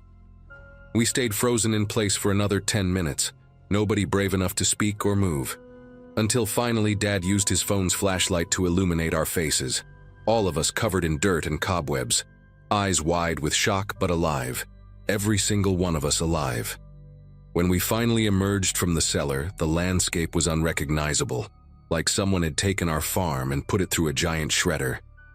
The house was still standing but missing half its roof, Mom's kitchen exposed to the sky like a dollhouse with its front wall removed. The barn was completely gone, just a concrete foundation with some twisted metal beams pointing at odd angles, Dad's truck had been thrown into the wheat field at least 200 yards away, sitting upside down like a dead beetle. But the weirdest thing, the detail that still gives me chills when I think about it, was Mom's turkey, the one she'd been fighting with just an hour earlier, sitting perfectly intact in its roasting pan on the kitchen counter, visible through the missing wall, not even shifted an inch from where she'd left it. We ended up having Thanksgiving at a motel in town, eating Chinese takeout because every restaurant was either damaged or overwhelmed with displaced families. But we were together, and after what we'd survived, orange chicken and fried rice felt like the finest feast in the world.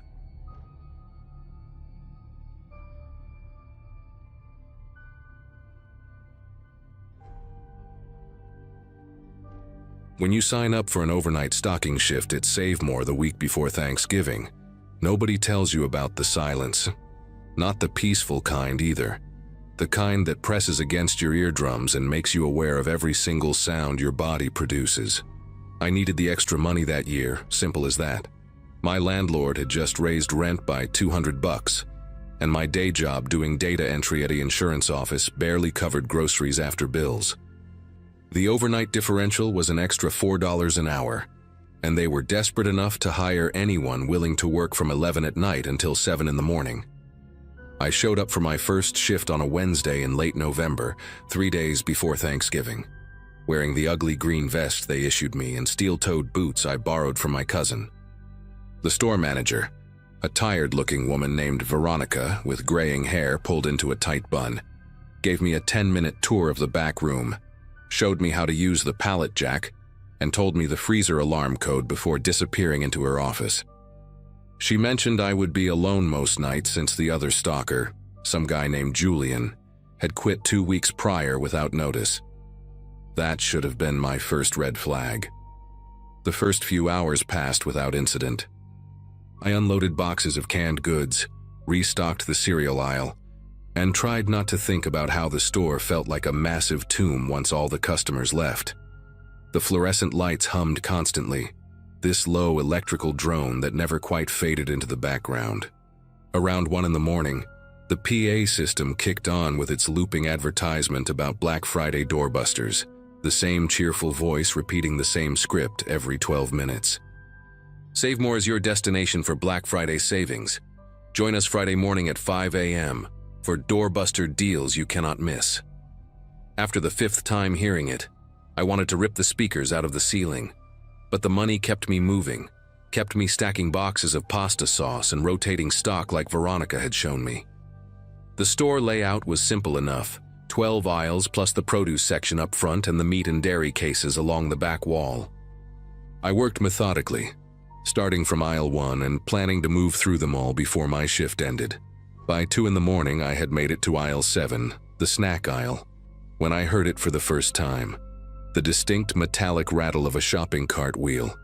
That specific sound of a cart being pushed slowly across linoleum tile. I stopped mid-reach, a box of crackers in my hands, and listened. The sound came from somewhere toward the front of the store, near the produce section. Then it stopped. I set the box down and walked toward the end of the aisle, poking my head out to scan the front area. Nothing. Empty checkout lanes, dark register screens, and the produce misters cycling through their timed spray sequence with a soft hiss. Maybe the building was settling, I told myself. Old stores make weird noises. Pipes, ventilation systems, the refrigeration units kicking on and off. I had read somewhere that big empty spaces play tricks on your hearing, that your brain tries to fill the silence with familiar sounds. That had to be it. I walked back to my cart of stock boxes and kept working, but I kept one ear tuned to the rest of the store now. For the next 20 minutes, everything stayed quiet, except for that looping PA announcement and the buzz of the lights. Then, as I was breaking down empty cardboard boxes with my box cutter, I heard it again. The cart sound, but closer this time. Aisle 9, maybe aisle 10. The sound was deliberate, not the random rolling of a loose cart drifting on uneven floor. This was the sound of someone pushing a cart at a leisurely pace, the way shoppers do when they are browsing. I called out, my voice sounding too loud in the empty store. Hello? Store's closed. No answer. Just that damn PA system starting up again with its Black Friday spiel.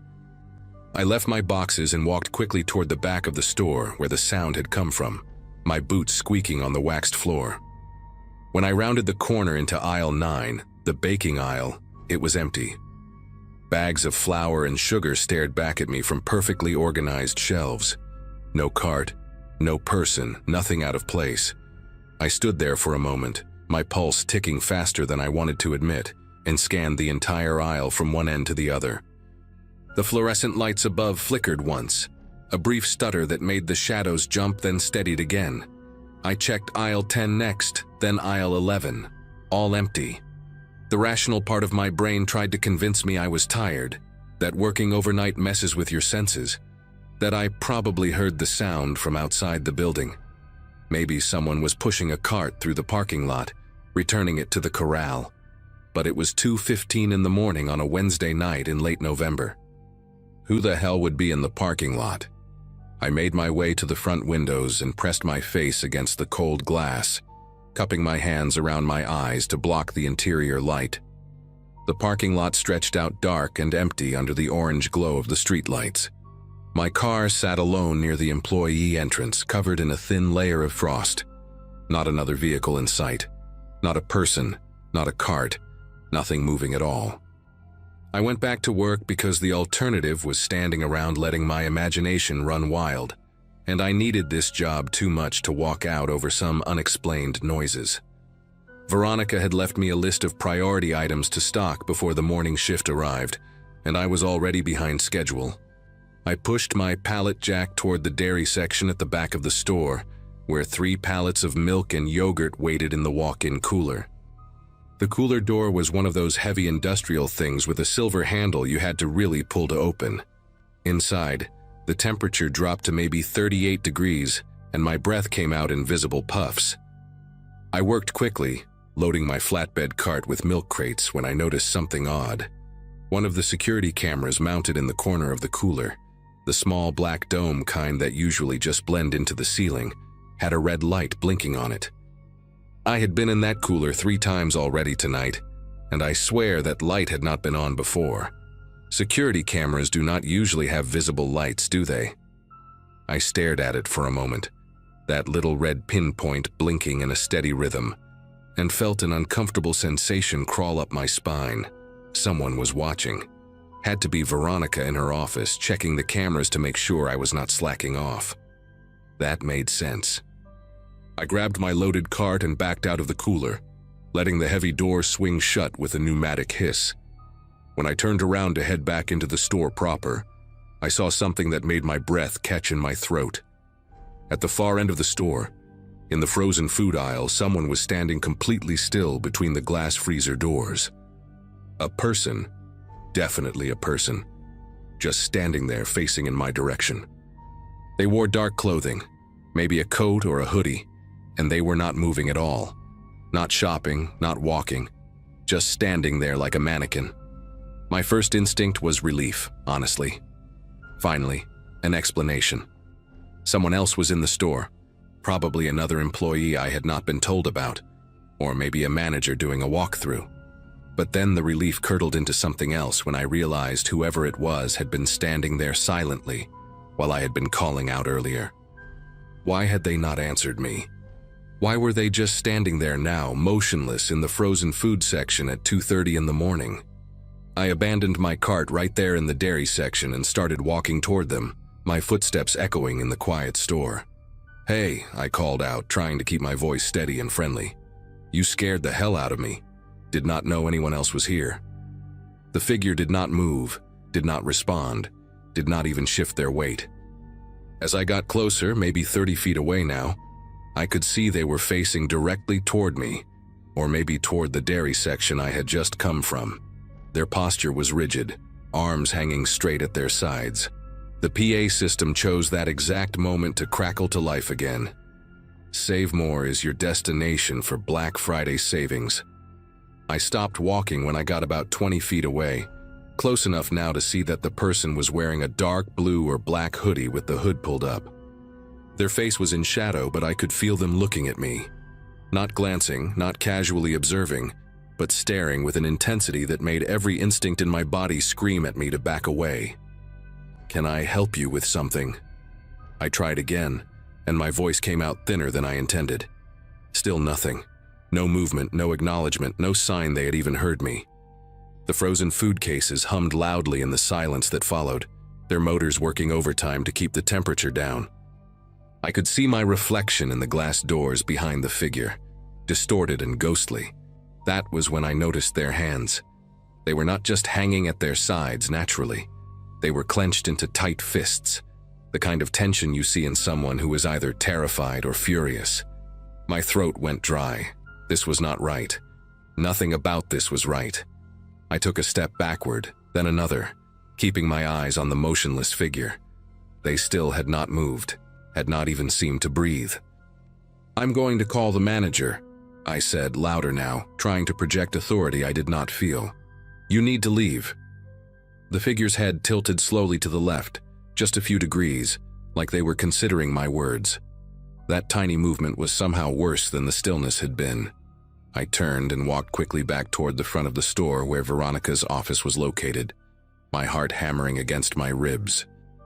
I did not run because some stupid part of my pride did not want to look like I was panicking, but I definitely moved faster than a casual walk. When I reached the office door, I knocked hard 3 times. "Veronica, we have a situation." No answer. I tried the handle and found it locked. I knocked again, harder this time, my knuckles stinging against the wood. "Veronica, are you in there?" Nothing. The whole office area was dark, and when I pressed my face against the small window in the door, I could see her desk chair was empty. Her computer was off. She was gone. Had been gone, probably since shortly after I arrived. My mouth felt like sandpaper. I was completely alone in this store with whoever or whatever that was standing in the frozen food aisle. The security office was next to Veronica's office, a small room with monitors showing different camera angles throughout the store. The door was unlocked, and I practically fell into the room, slamming it behind me. 6 monitors were mounted on the wall, each one cycling through different camera feeds every few seconds. I scanned them frantically, looking for the frozen food aisle. There, camera 3. The feed showed the frozen food section from an elevated angle, giving a clear view down the entire aisle. The figure was still there, still standing in the exact same position, facing toward the camera now. Toward me. But here is what made my heart nearly stop. As I watched the monitor, the figure raised one arm slowly, mechanically, and pointed directly at the camera. Not vaguely in that direction, directly at the lens, like they knew exactly where it was, like they knew I was watching. My chair squeaked as I jerked backward, nearly tipping over. I grabbed the edge of the desk to steady myself, my eyes locked on that screen. The figure held that position, arm extended, finger pointing, for what felt like an eternity but was probably only 10 or 15 seconds. Then they lowered their arm and turned, walking out of frame with stiff, deliberate steps. I cycled through the other camera feeds, my fingers slipping on the controls because my palms were slick with sweat. Camera 1 showed the front entrance, empty. Camera 2 showed the produce section, empty. Camera 4 showed the checkout lanes, empty. Camera 5 showed aisle 3, empty. Camera 6 showed the back stockroom, not empty. The figure was there, standing next to the loading bay door, the same rigid posture, facing directly toward camera 6, facing toward me again. How had they moved that fast? The stockroom was on the opposite end of the store from the frozen food section. It would have taken at least 2 minutes to walk that distance, but only seconds had passed since they left frame on camera 3. I did the only thing that made sense in that moment. I pulled out my phone and called 911. My hands were shaking so badly I almost dropped it twice before getting it to my ear. The dispatcher answered on the second ring, a woman with a calm, professional voice asking about my emergency. I tried to explain, the words tumbling out in a jumbled mess about someone in the store, someone acting strange, someone who was not supposed to be here. She asked if the person had threatened me, if they had a weapon, if I was in immediate danger. I did not know how to answer that. They had not threatened me with words, had not shown a weapon, but every fiber of my being was screaming that I was in danger. "Just send someone," I finally said, my voice cracking. "Please, just send the police." She assured me a unit was on the way and told me to stay on the line, to lock myself in a safe place and not confront the intruder. I kept my eyes on the monitors while she spoke. The figure remained in the stockroom, motionless again. That same awful stillness. Then the screen went black. Not just camera 6, all of them. Every monitor shut off simultaneously, plunging the security office into darkness except for the faint glow of my phone screen. The hum of the monitors died, replaced by a silence so complete it felt like pressure in my ears. I sat in that dark security office with the dispatcher still talking in my ear, asking if I was okay, if I was still there. I whispered that the power had gone out, that I could not see anything, and she told me to stay calm, that officers were 3 minutes away. 3 minutes felt like 3 hours. I stared at the dark monitors, my phone providing the only light, and listened. Listened for footsteps, for breathing, for that damn cart sound, for anything that would tell me where the figure was now. The store had gone completely silent. Even the PA system had stopped its loop. No fluorescent buzz, no refrigeration hum, nothing. Then I heard it. Not a cart this time, footsteps. Slow, measured footsteps in the hallway outside the security office, coming closer. The dispatcher was saying something about staying hidden, about not making noise, but I could barely process her words. The footsteps stopped right outside the door. I could see the shadow of feet blocking the light from under the door frame. Someone was standing there, standing and waiting. My breath came in short, shallow gasps that I tried desperately to quiet. The door handle rattled once, tested, locked. Thank God I had locked it. The shadow remained for what might have been 30 seconds or 5 minutes. Time had lost all meaning, and then the footsteps retreated back down the hallway. I did not move, did not breathe, did not do anything except grip my phone and pray that the police would arrive before that door opened. When I finally heard sirens in the distance growing louder, approaching the store, I almost cried with relief. The footsteps had long since faded, and the store remained dark and silent. Red and blue lights began flashing through the front windows, painting the walls in alternating colors. I heard car doors slam, voices shouting, and then heavy footsteps, multiple sets, moving through the store. "Police, if anyone is in here, make yourself known." I unlocked the security office door and stumbled out into the hallway, nearly colliding with 2 officers who had their flashlights raised. They brought me outside while 3 more officers swept the building, searching every aisle, every corner, every possible hiding place. I stood in the parking lot wrapped in a blanket someone had given me, watching them work. 40 minutes later, they emerged with their report. The store was empty, no signs of forced entry. No evidence of anyone else being inside, no figure in a hoodie, nothing. They found the main breaker had been flipped off, which explained the power outage and the dead cameras, but they could not explain who had done it or why. The loading bay door in the stockroom, they told me, had been unlocked from the inside. Someone had definitely been in there. Someone had gotten in, moved through that store like they owned it, and left without a trace. The police filed a report, checked the recordings from before the cameras died, but the footage showed nothing useful. Just me working alone in empty aisles. I never went back for another shift. Veronica called me the next day, annoyed that I had abandoned my post, and I told her exactly what happened. She went quiet for a long time before saying that Julian, the guy who quit 2 weeks before me, had reported similar experiences on his last few nights. Carts moving on their own, sounds he could not explain, a feeling of being watched. She had not mentioned it during my training because she thought he was just trying to get out of his contract. I hung up on her. Savemore hired someone new within a week, and I heard through a friend of a friend that they did not last long either. Whatever was in that store, whoever was playing that sick game, I want no part of it. I took a pay cut and went back to just my day job. Some extra money is not worth that kind of terror.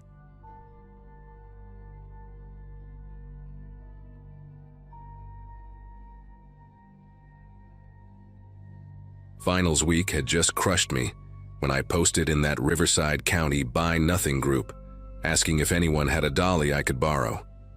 My roommate Ivy and I were moving a busted futon out of our dorm before Thanksgiving break, and the campus maintenance guys wanted $40 just to haul it to the dumpster. $40 I definitely didn't have. I'd turned 19 3 weeks earlier, and my birthday money from my parents had already gone toward textbooks I should have bought used. The futon had been free off someone's curb back in August, so paying to get rid of it felt like some kind of cosmic joke. Within 10 minutes of posting, this guy named Connor messaged me saying he had a moving dolly and could help me load the futon into a truck if I needed. His profile looked normal enough. Pictures of him at what looked like a Padres game, a photo with an older couple who I assumed were his parents, a few shots of him hiking somewhere with red rocks in the background. He worked in IT support according to his page. 26 years old. He seemed harmless, maybe even nice for offering to help a stranger. We messaged back and forth for a few days, just logistics stuff about when I needed the dolly and whether I had access to a vehicle. He mentioned he lived pretty close to campus, just off Village Drive near that shopping center with the Trader Joe's everyone always mobbed on Sundays. Said I could swing by and grab the dolly myself, or he could drive it over and help me move the futon since it was a two-person job anyway. I was hesitant at first because, stranger danger and all that. But Ivy was going to be with me and it was the middle of the day. Plus, this dude had like 400 friends on Facebook and photos going back years. Serial killers don't usually maintain that kind of social media presence, right? That's what I told myself anyway. We settled on Wednesday afternoon, November 9th. He'd meet me at my dorm. We'd load up the futon in his truck and he'd help me dump it. Simple, free. I even felt a little guilty for being suspicious of someone just trying to be helpful. Wednesday morning, Ivy texted me that she'd gotten called in for an emergency shift at the campus library. Some girl had quit without notice, and they were desperate. Ivy needed the hours anyway, so I told her not to worry about it. I'd just meet Connor myself, get the futon loaded, and be done in 30 minutes tops. When he pulled up in a blue Toyota Tacoma around 2 in the afternoon, he looked exactly like his photos. Average height, brown hair, wearing a gray hoodie and jeans. He had this friendly, easygoing smile, and immediately started apologizing for not bringing the dolly after all. Said he'd forgotten it was actually his roommate's, and the guy had taken it to help his girlfriend move that same day. Total coincidence, super sorry, but he had moving straps in his truck that would work even better for a futon. The way he said it was so casual and apologetic that I didn't think twice. We carried the futon down 3 flights of stairs, and yeah, those straps actually did make it easier. He kept making jokes about how this thing probably weighed more than both of us combined and asking what the hell futons were even stuffed with. Concrete mix? I laughed. He seemed genuinely funny, not creepy at all. When we got the futon loaded in his truck bed, he asked if I wanted to grab coffee after we dumped it. Said there was a good place near his apartment and he'd buy since I was a broke college student and he remembered those days. I almost said yes because honestly, he'd just helped me haul furniture for free and seemed like a decent person. But something made me hesitate, not in a scared way, more in a, I have a ton of studying to do and I look like garbage right now way. I told him maybe another time. I really had to hit the books. He didn't push it at all, just said no problem and asked where the dumpster was. I directed him to the big waste area behind the dining hall. But when we got there, he frowned and said the dumpster was completely full, which it was. There was already furniture and trash piled around it. He suggested we could take it to the actual dump site across town, but that would cost a fee. Or, he said, he had storage space in his apartment complex where we could leave it temporarily, and he'd deal with it later. He lived 5 minutes away. It seemed reasonable. I'd already taken up so much of his time. I said, sure, that would be great. Thank you so much. He smiled that same friendly smile, and we drove toward Village Drive. His apartment complex was one of those newer builds with the fake stone facades and names that try to sound fancy. Parkside Terrace or Parkview Terrace, something like that, even though there wasn't a park anywhere near it. He pulled into a spot and said the storage area was actually in the basement near his unit. Easier to just go through his place than walk all the way around the building. Made sense. I followed him up an exterior staircase to the second floor. The hallway smelled like someone had burned popcorn recently and was trying to cover it with air freshener.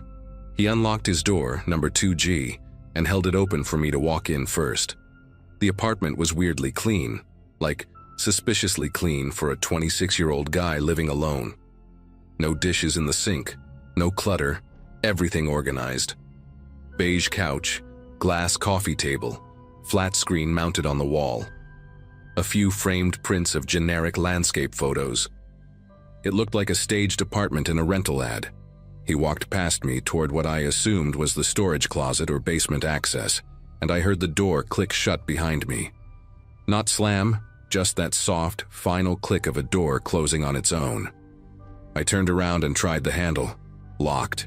The kind of lock that needed a key from the inside too. One of those deadbolts. My heart started doing this weird flutter thing, but I kept my voice normal when I asked him if the door locked automatically. He was standing in the kitchen area now, maybe 10 feet away, and he looked at me with this completely calm expression. Said, "Yeah, it's a security feature. Lots of apartments have them now. Fire hazard though," he added, almost like it was a joke. Then he asked if I wanted water or anything. His voice was still friendly, still casual, but something had shifted in the air. I couldn't pinpoint what exactly. I said, "No thanks, I really should get going soon. I had a study group at 4. He nodded slowly and said, sure, but then he asked me if I'd noticed anything weird about our conversations. The way he said, "our conversations," made my spine go rigid. Plural, like there had been more than just the Facebook messages. I told him I didn't know what he meant. My phone was in my back pocket and I was calculating how fast I could unlock it and dial 911 if I needed to. He walked toward the couch and picked up his laptop from the coffee table, opened it, and turned the screen toward me. It was our Facebook message thread. All of it. Screenshots going back to that first day I'd posted about the dolly. But there were other screenshots too, ones I didn't recognize. Photos of me walking across campus, me sitting outside the student union with my coffee, me and Ivy at the dining hall. My throat went completely dry. He scrolled down and there were more. Text messages. My text messages. Conversations I'd had with Ivy, with my mom, with a guy named Troy from my biology class who I'd been casually texting. Messages I'd sent from my phone. Private messages. He'd been reading everything. He asked me, in that same calm voice, if I knew how easy it was to clone someone's phone data, if you had the right software. Said he worked in IT, like I knew.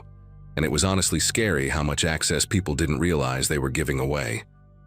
When I'd clicked on that link he'd sent me last week, the one that was supposed to be photos of his truck so I'd recognize it, that's all it took. One click. He had everything. I couldn't form words for a second. My brain was trying to process what he was showing me, what he was saying. He'd been reading my texts for over a week. He knew where I went, who I talked to, what I said in private. He knew Ivy wasn't coming today because he'd read her text to me that morning. He'd planned this. The dolly, the dumpster being full, all of it. My voice came out shaky when I asked him what he wanted, why he was doing this. He closed the laptop and set it down gently, then sat on the arm of the couch. Said he wasn't doing anything, really. Just wanted to meet me in person. Have a real conversation without all the performance people do online. He said I seemed interesting, genuine, not like other girls who were obsessed with their image. He'd been watching my social media for months, actually, since before I even posted in that group. Saw me comment on something back in September and started following my activity. He knew my schedule, my major, where I like to eat lunch. The Facebook post about the futon was just a perfect opportunity. He called it serendipity. I wanted to throw up. I forced myself to stay calm even though every instinct was screaming at me to panic. I asked him, as steadily as I could manage, to please unlock the door so I could leave. Told him I wouldn't tell anyone about any of this. I just wanted to go home. He tilted his head like he was considering it, then said he would, absolutely. but he wanted to show me one more thing first. He pulled out his phone and opened a recording app, pressed play. It was my voice from 20 minutes ago in his truck, talking about my studying, laughing at his jokes about the futon. Then my voice from earlier in the week, audio from a phone call I'd had with my mom about Thanksgiving plans. He'd recorded everything, every conversation we'd had in person, every phone call I'd made in the past week. He said he liked to keep records, to document connections. Made them more real somehow, more permanent. He looked genuinely proud of himself, like he'd shown me something impressive rather than absolutely terrifying. That's when I realized he genuinely didn't think he was doing anything wrong. In his mind, this was normal. This was just him being thorough, being interested. That scared me more than anything else, that total disconnect. My hand moved to my pocket, but he noticed immediately. Told me not to bother with my phone because he'd disabled my cellular connection remotely about 5 minutes ago.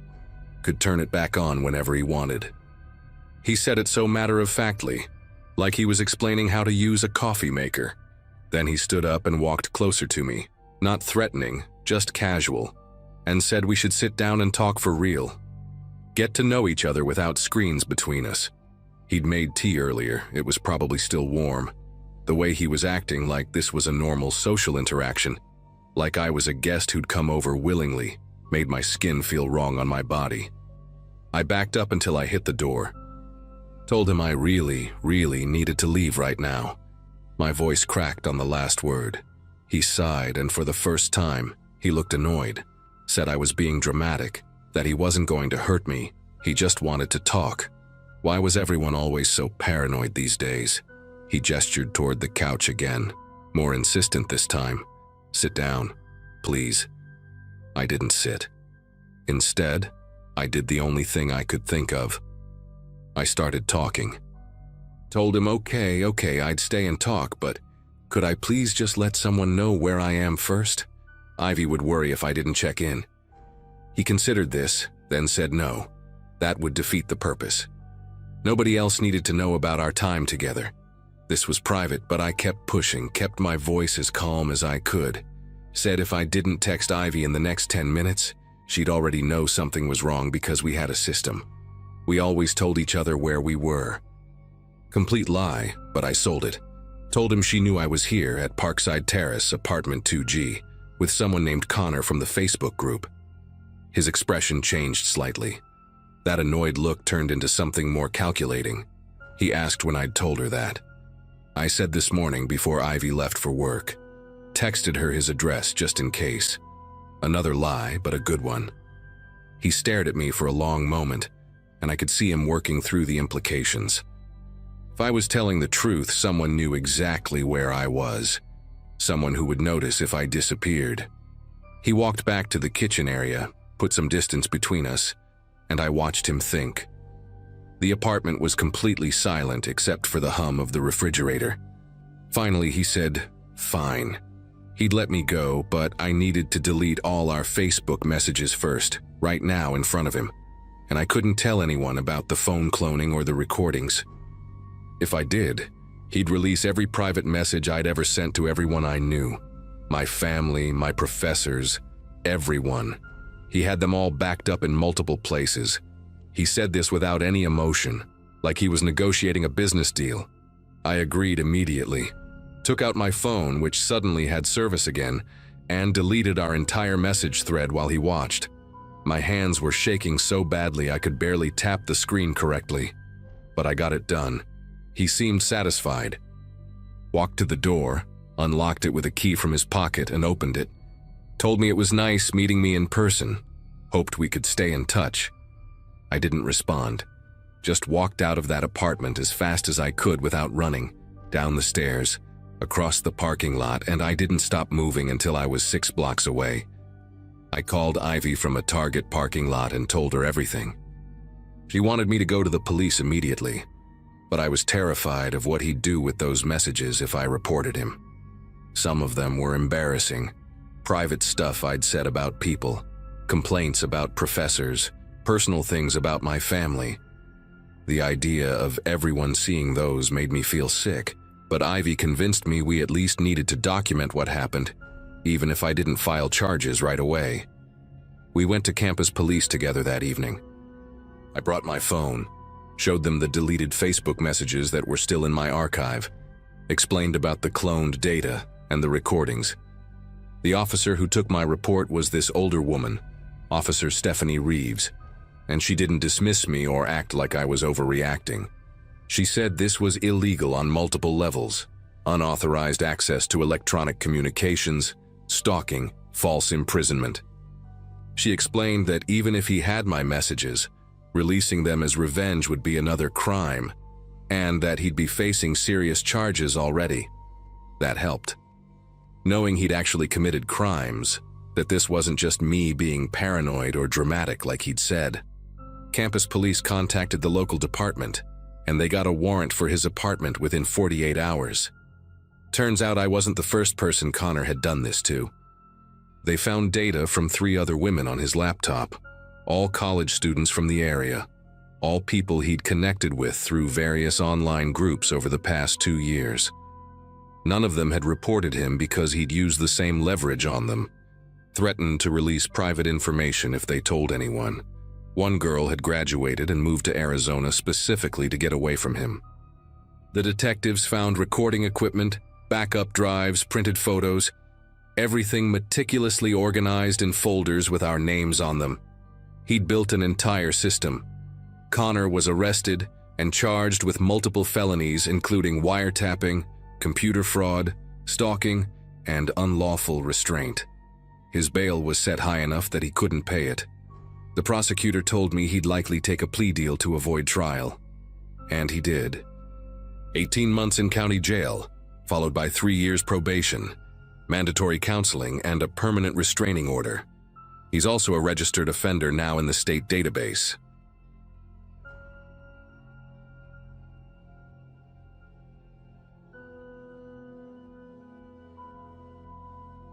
I grew up in a quiet town tucked between old coal hills and maple woods in Pennsylvania, the kind of place where everyone knows whose truck that is by the sound of its engine. Back then, I was working part-time at a diner off the main road, pulling double shifts before Thanksgiving week. My nights usually ended around 11, walking home with the cold biting through my jacket and that faint smell of fuel always drifting from Murphy's Auto Repair down the street. Murphy's had been there forever. A squat gray building with a single flickering sign and 3 gas pumps that hardly worked in the winter. That night, just after midnight, I was sitting in my kitchen reheating leftovers when the sound hit. A deep, violent crack that made the window panes flex. For a second I thought a plane had gone down or something exploded in the hills. The lights flickered once, then the world outside glowed orange through the frost on the glass. I ran out barefoot, the air thick with the chemical tang of burning rubber and gasoline. From the corner of Maple Street, I could see flames clawing up the side of Murphy's garage like they were alive. People started spilling out of their houses, shouting names, pulling on coats. The volunteer fire trucks arrived fast. This town might be small, but everyone took pride in showing up when it mattered. The air was chaos, sparks popping, hoses hissing, and the low roar of fire devouring metal. I remember seeing old Tom Murphy himself, standing across the street in his slippers, just staring. He didn't say a word, didn't move toward the building, even when one of the firefighters yelled his name. It struck me as strange, his silence, the way he clutched a set of keys like he couldn't let go. By the time the flames were finally out, the garage looked like a skeleton. The smell was unbearable, something between melted plastic and diesel smoke. Everyone assumed it was some kind of electrical issue or maybe a gas leak, but the firefighters seemed uneasy. They taped off the whole area and kept the rest of us back. Around 2 in the morning, I overheard one of them muttering that they'd found signs someone had been siphoning fuel from the underground tanks. That part didn't make sense. Hardly anyone in town even knew how to open those access caps, let alone pull gas from them. The next morning, the whole town felt different. You could smell the burned rubber half a mile away, and the air had that weird stillness that comes after something big happens. Everyone had a theory. Some said it was teenagers fooling around. Others whispered about insurance money. When I went to grab breakfast at the diner, half the customers were talking about the fire like it was a movie they'd all seen from different angles. Then Tom Murphy walked in, looking like he hadn't slept at all. His face was pale, his hand still stained with soot, but what caught my attention was how calm he seemed, almost rehearsed, like he was already telling a story he'd practiced all night. He sat at the counter and told the waitress that his security cameras had malfunctioned earlier that evening, that the system had automatically wiped the footage before the explosion. No one said anything for a second. You could hear the ceiling fan turning. Then someone asked if he'd called his insurance company, and he just nodded slowly, staring into his coffee. Something about it didn't sit right with me. Murphy wasn't the kind of guy who believed in coincidences, but he kept repeating that word, accidentally, like he wanted to convince himself more than anyone else. That night, I couldn't sleep. The smell of gas seemed stronger in my house than it had any right to be, even with the windows closed. I kept thinking about the timing, how the cameras went down hours before the fire, how he'd been standing across the street without a single burn, holding those keys. Around 1 a.m., I put on my jacket and walked back toward the site. The fire trucks were gone, but the tape still fluttered in the wind. The metal was still warm when I got close enough to feel it radiating through my jeans. A few stray tools were scattered in the gravel, a socket wrench, a glove, and an old siphon pump lying half-melted near the fence. While I was standing there, a pickup turned the corner, its headlights sweeping across the debris. I recognized it right away. It belonged to a guy named Eli who used to work at Murphy's before quitting last spring. He slowed down when he saw me, rolled his window halfway, and asked what I was doing there. His voice sounded rough, almost defensive. I told him I was just looking, couldn't sleep. He nodded once and said, "Some folks shouldn't dig too deep, kid," before driving off. His words stuck with me the whole walk home, echoing louder than the wind. 2 days later, the investigators showed up from the state fire marshal's office. They parked a white van by the curb and spent hours digging through the rubble while half the town watched from the sidewalk.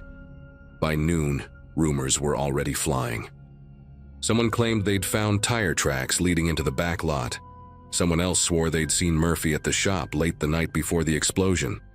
The weirdest part? Every time someone mentioned the missing footage, Murphy brushed it off like it was no big deal. Said the system had been acting up for months. But when I asked one of the firefighters if that was true, he frowned and said, "Funny thing, I helped install those cameras last summer. They were brand new." That evening, the town's power went out for almost an hour. I sat on my porch, listening to the faint hum of generators kicking in around the neighborhood. The darkness made me uneasy, not just because of the fire, but because everything suddenly felt too quiet. I could see the outline of the ruined shop down the block, barely visible against the sky. For a second, I thought I saw movement inside the wreck, like someone holding a flashlight. But when I blinked, it was gone. A minute later, a car door slammed somewhere, and I caught a whiff of gasoline, sharp and raw. By morning, the news spread that someone had broken into the taped-off area during the night. The police said nothing was taken, but one of the inspector's toolboxes had been opened and left half submerged in the puddles near the pumps. When I passed by, I noticed fresh footprints leading away toward the woods behind the lot. The mud was deep from last night's rain, but you could see the tread marks clearly. Heavy boots, definitely a man's. What unsettled me most was the pattern. It looked like he'd been pacing, going back and forth between the tanks before finally disappearing into the trees. That same afternoon, I ran into Eli again at the gas station near the highway. He looked exhausted, eyes red like he hadn't slept. He asked if people were still talking about the explosion, and when I said yes, he sighed and muttered, "Murphy shouldn't have kept those drums down there." I asked what he meant, but he just stared at the counter for a long time, tapping his thumb against the register. Then he whispered, he knew what was leaking. He just didn't want to pay to fix it.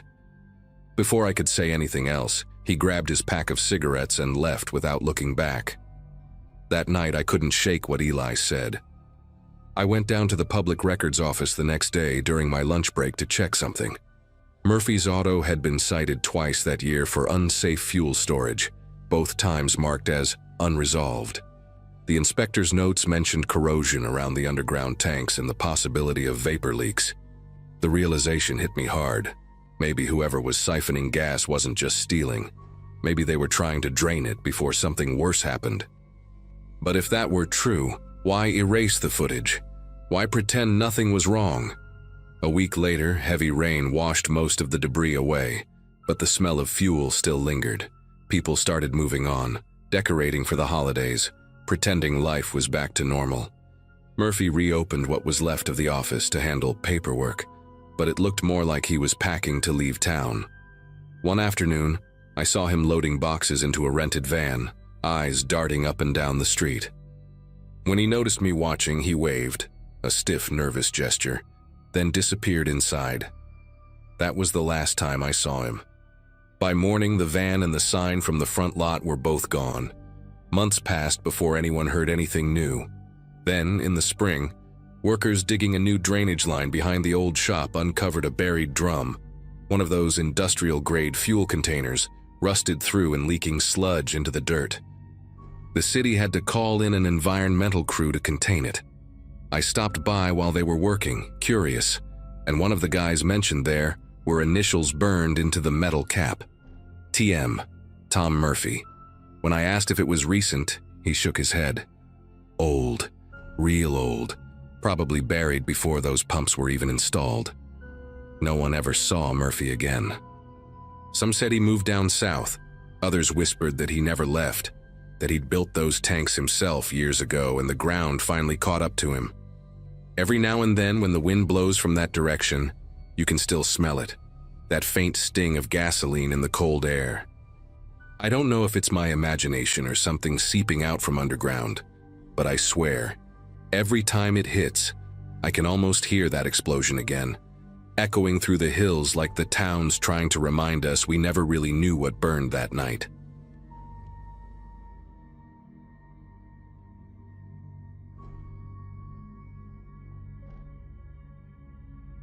I'd gone up to my parents' lake house that weekend mostly to clear my head. They'd retired to Florida a few years ago, but the place in northern Wisconsin was still standing, quiet, still, and tucked between rows of pine trees that swayed like they were whispering to each other.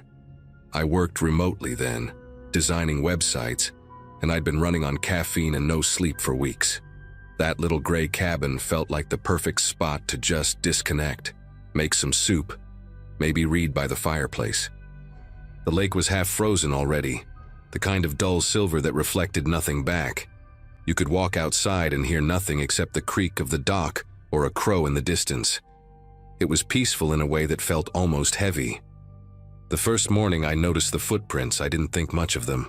They started near the tree line and ended right at the edge of the porch, big enough to belong to a grown man but smeared like someone had stepped in mud and dragged their heel. The ground around the lake gets soft after it rains, and I figured maybe a raccoon or stray dog had wandered through and messed up the pattern. Still, it looked weird.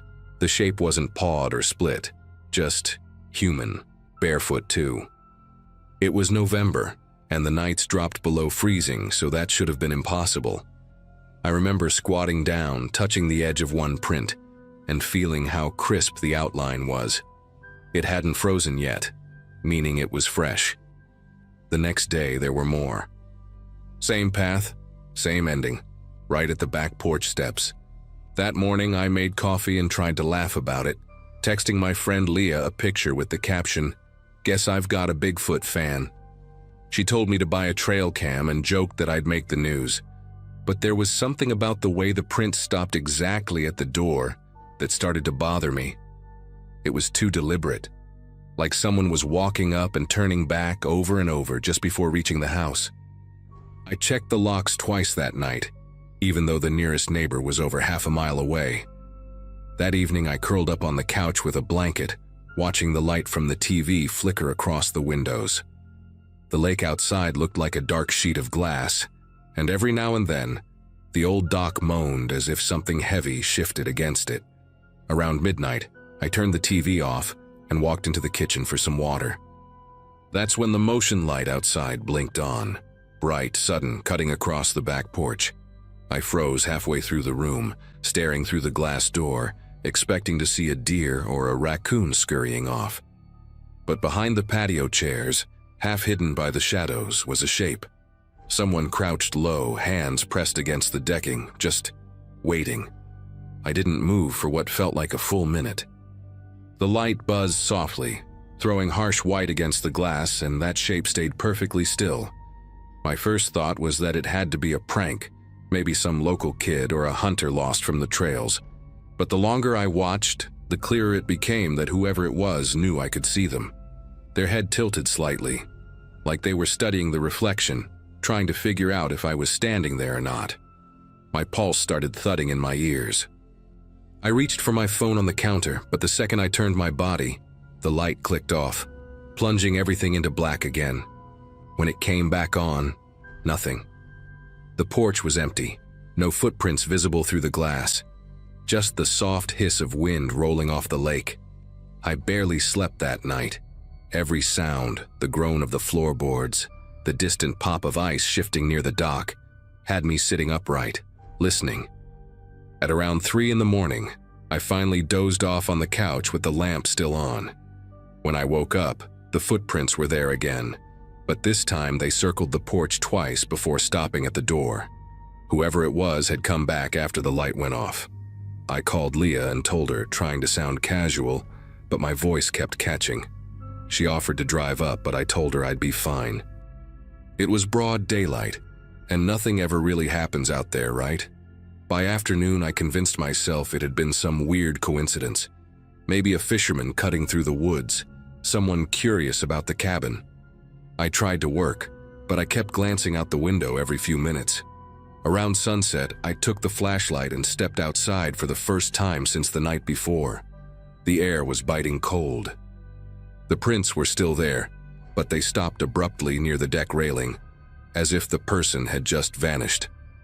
I followed them with my light, and about 10 feet into the trees, I found a crumpled soda can and a torn strip of fabric caught on a branch. It looked like part of a flannel shirt, faded red. I pocketed it without thinking, then regretted it the moment I got back inside. That night I kept the living room light on and sat near the window, waiting. It was almost 1 a.m. when the motion light snapped on again, flooding the porch. My breath caught when I saw the figure back in the same spot, crouched low, one hand gripping the leg of the patio chair. This time, he lifted his head slowly, just enough for the light to catch his face. His skin looked pale like wet paper, and his mouth hung slightly open. But his eyes were what froze me. He wasn't looking at the door. He was staring directly at the side window where I was sitting. The light flicked off again after a few seconds, and in that brief darkness, I swear I heard the boards creak under his weight, moving closer. I backed away from the window and grabbed my keys, but my hands felt useless. Every sound in that house seemed amplified. I locked myself in the bathroom, sat on the cold tile, and tried to calm down. After what felt like forever, I forced myself to peek through the blinds again. The light outside was still off, but the chairs on the porch had shifted. One was turned toward the door, like someone had dragged it an inch closer.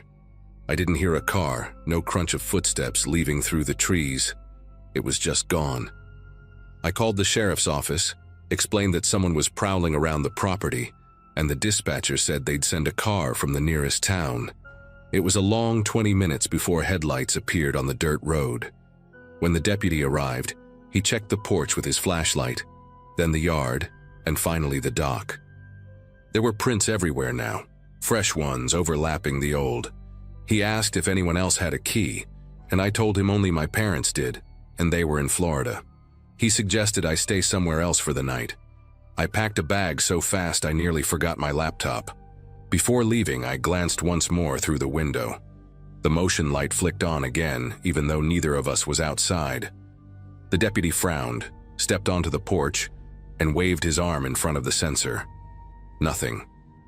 It stayed on until we pulled out of the driveway. The next morning, I drove back with him to grab the rest of my stuff. The light was off now, and the prints had filled with frost. The chairs were back in their original place, perfectly aligned. Nothing looked disturbed. But when I opened the door, the smell hit first. Mud and something metallic, like rain mixed with rust. On the kitchen counter, next to the coffee maker, was the strip of red flannel I'd pocketed from the woods.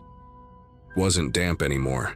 It was folded neatly in half, placed right beside my mug.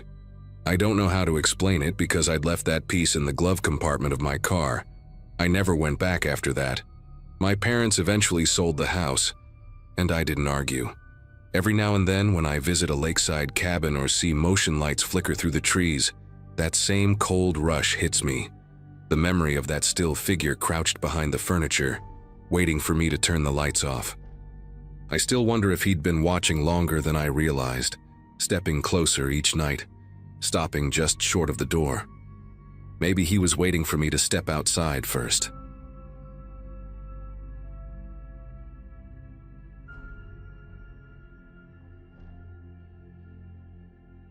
It was the tail end of Black Friday, and the store looked like a battlefield that had just been evacuated.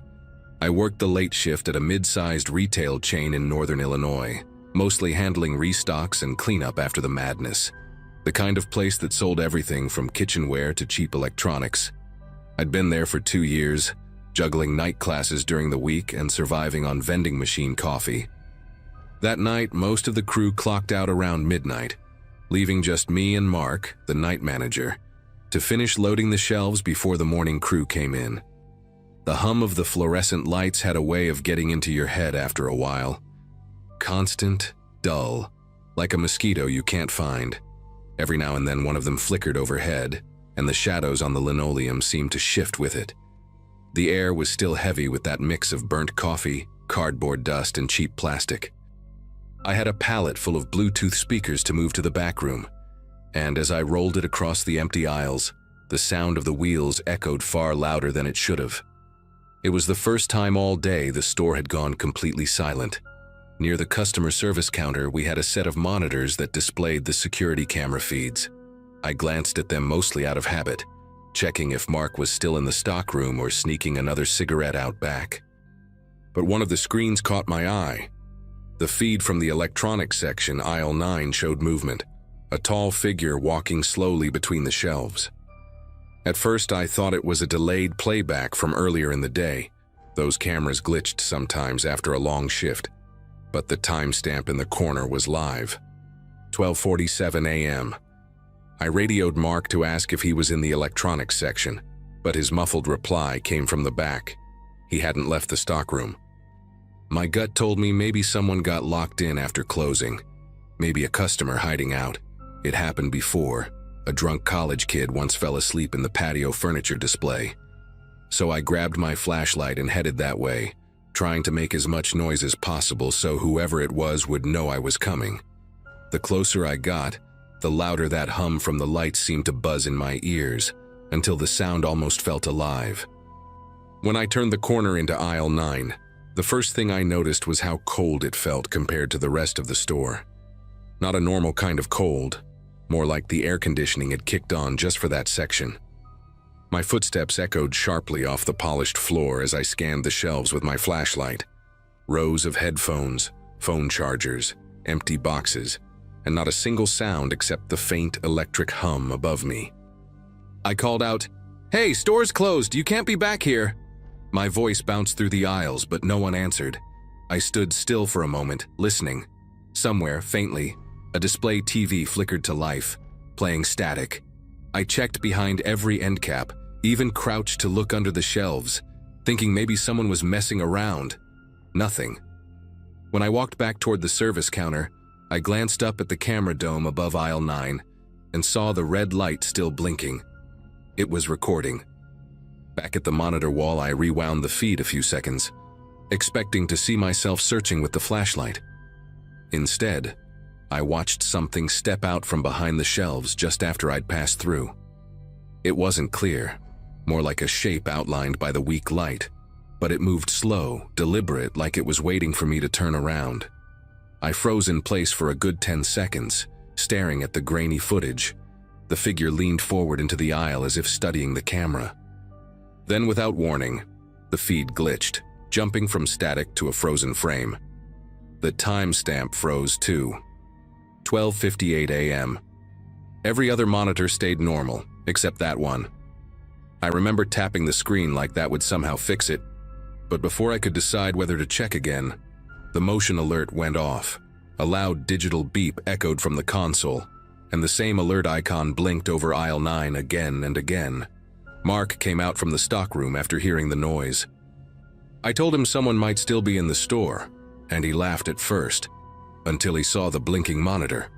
We both stood there watching the frozen frame for what felt like a full minute. Then, as if the system had caught up, the image flickered back to life, showing the empty aisle. Every box, every shelf untouched. Mark muttered something about cheap wiring and told me to lock up early, but I wasn't ready to leave. I wanted to make sure that thing, whatever it was, wasn't still walking around in there. Mark headed to the front to shut off the lights while I did one last sweep. I rolled my cart past toys, clothes, cleaning supplies, all fine. But when I approached the electronics section again, the motion sensor above aisle 9 clicked on, and the lights there blinked to full brightness. I stood still, staring down the long stretch of shelves. The air felt heavier now, like the store itself was holding its breath. I took a few slow steps forward, the wheels of my cart squeaking against the floor, until I reached the middle of the aisle. That's when I noticed one of the display phones had been lifted off its stand. The cord hung loose, the plastic bracket swinging slightly side to side. I called out for Mark, but the lights overhead flickered at the exact moment I did. In that half-second of darkness, I saw a movement at the far end. Something tall, pale, stepping just enough into view to make out the silhouette. I shouted again, louder this time, and the lights came back fully on. The aisle was empty. I backed away slowly, keeping my flashlight pointed ahead. The motion sensor behind me clicked off and the lights dimmed again, one by one, in a sequence like a wave pulling back into the ocean. By the time I reached the service counter, Mark was already turning the key in the front door. I told him what I'd seen, what I thought I'd seen, but he just shook his head, said I was overtired. We clocked out, and I lingered outside the glass entrance for a minute. From the parking lot, I could see the reflection of the camera lights blinking inside. Only one stayed steady, the red one above aisle 9. It was supposed to turn off automatically when the system went into night mode. That light just kept glowing. The next morning, I came back early, before my shift, and checked the footage again. Every recording from 12:45 to 1:05 was gone, corrupted, according to the system. But the strange part wasn't the missing video. It was the audio file attached to it. 30 minutes of silence, then a faint voice whispering my name. Not yelling, not calling, just whispering it over and over. The IT guy said the file must have glitched during compression. I quit a week later. But every year when Black Friday rolls around, I still hear that same hum in my head, like those lights are waiting for me to come back.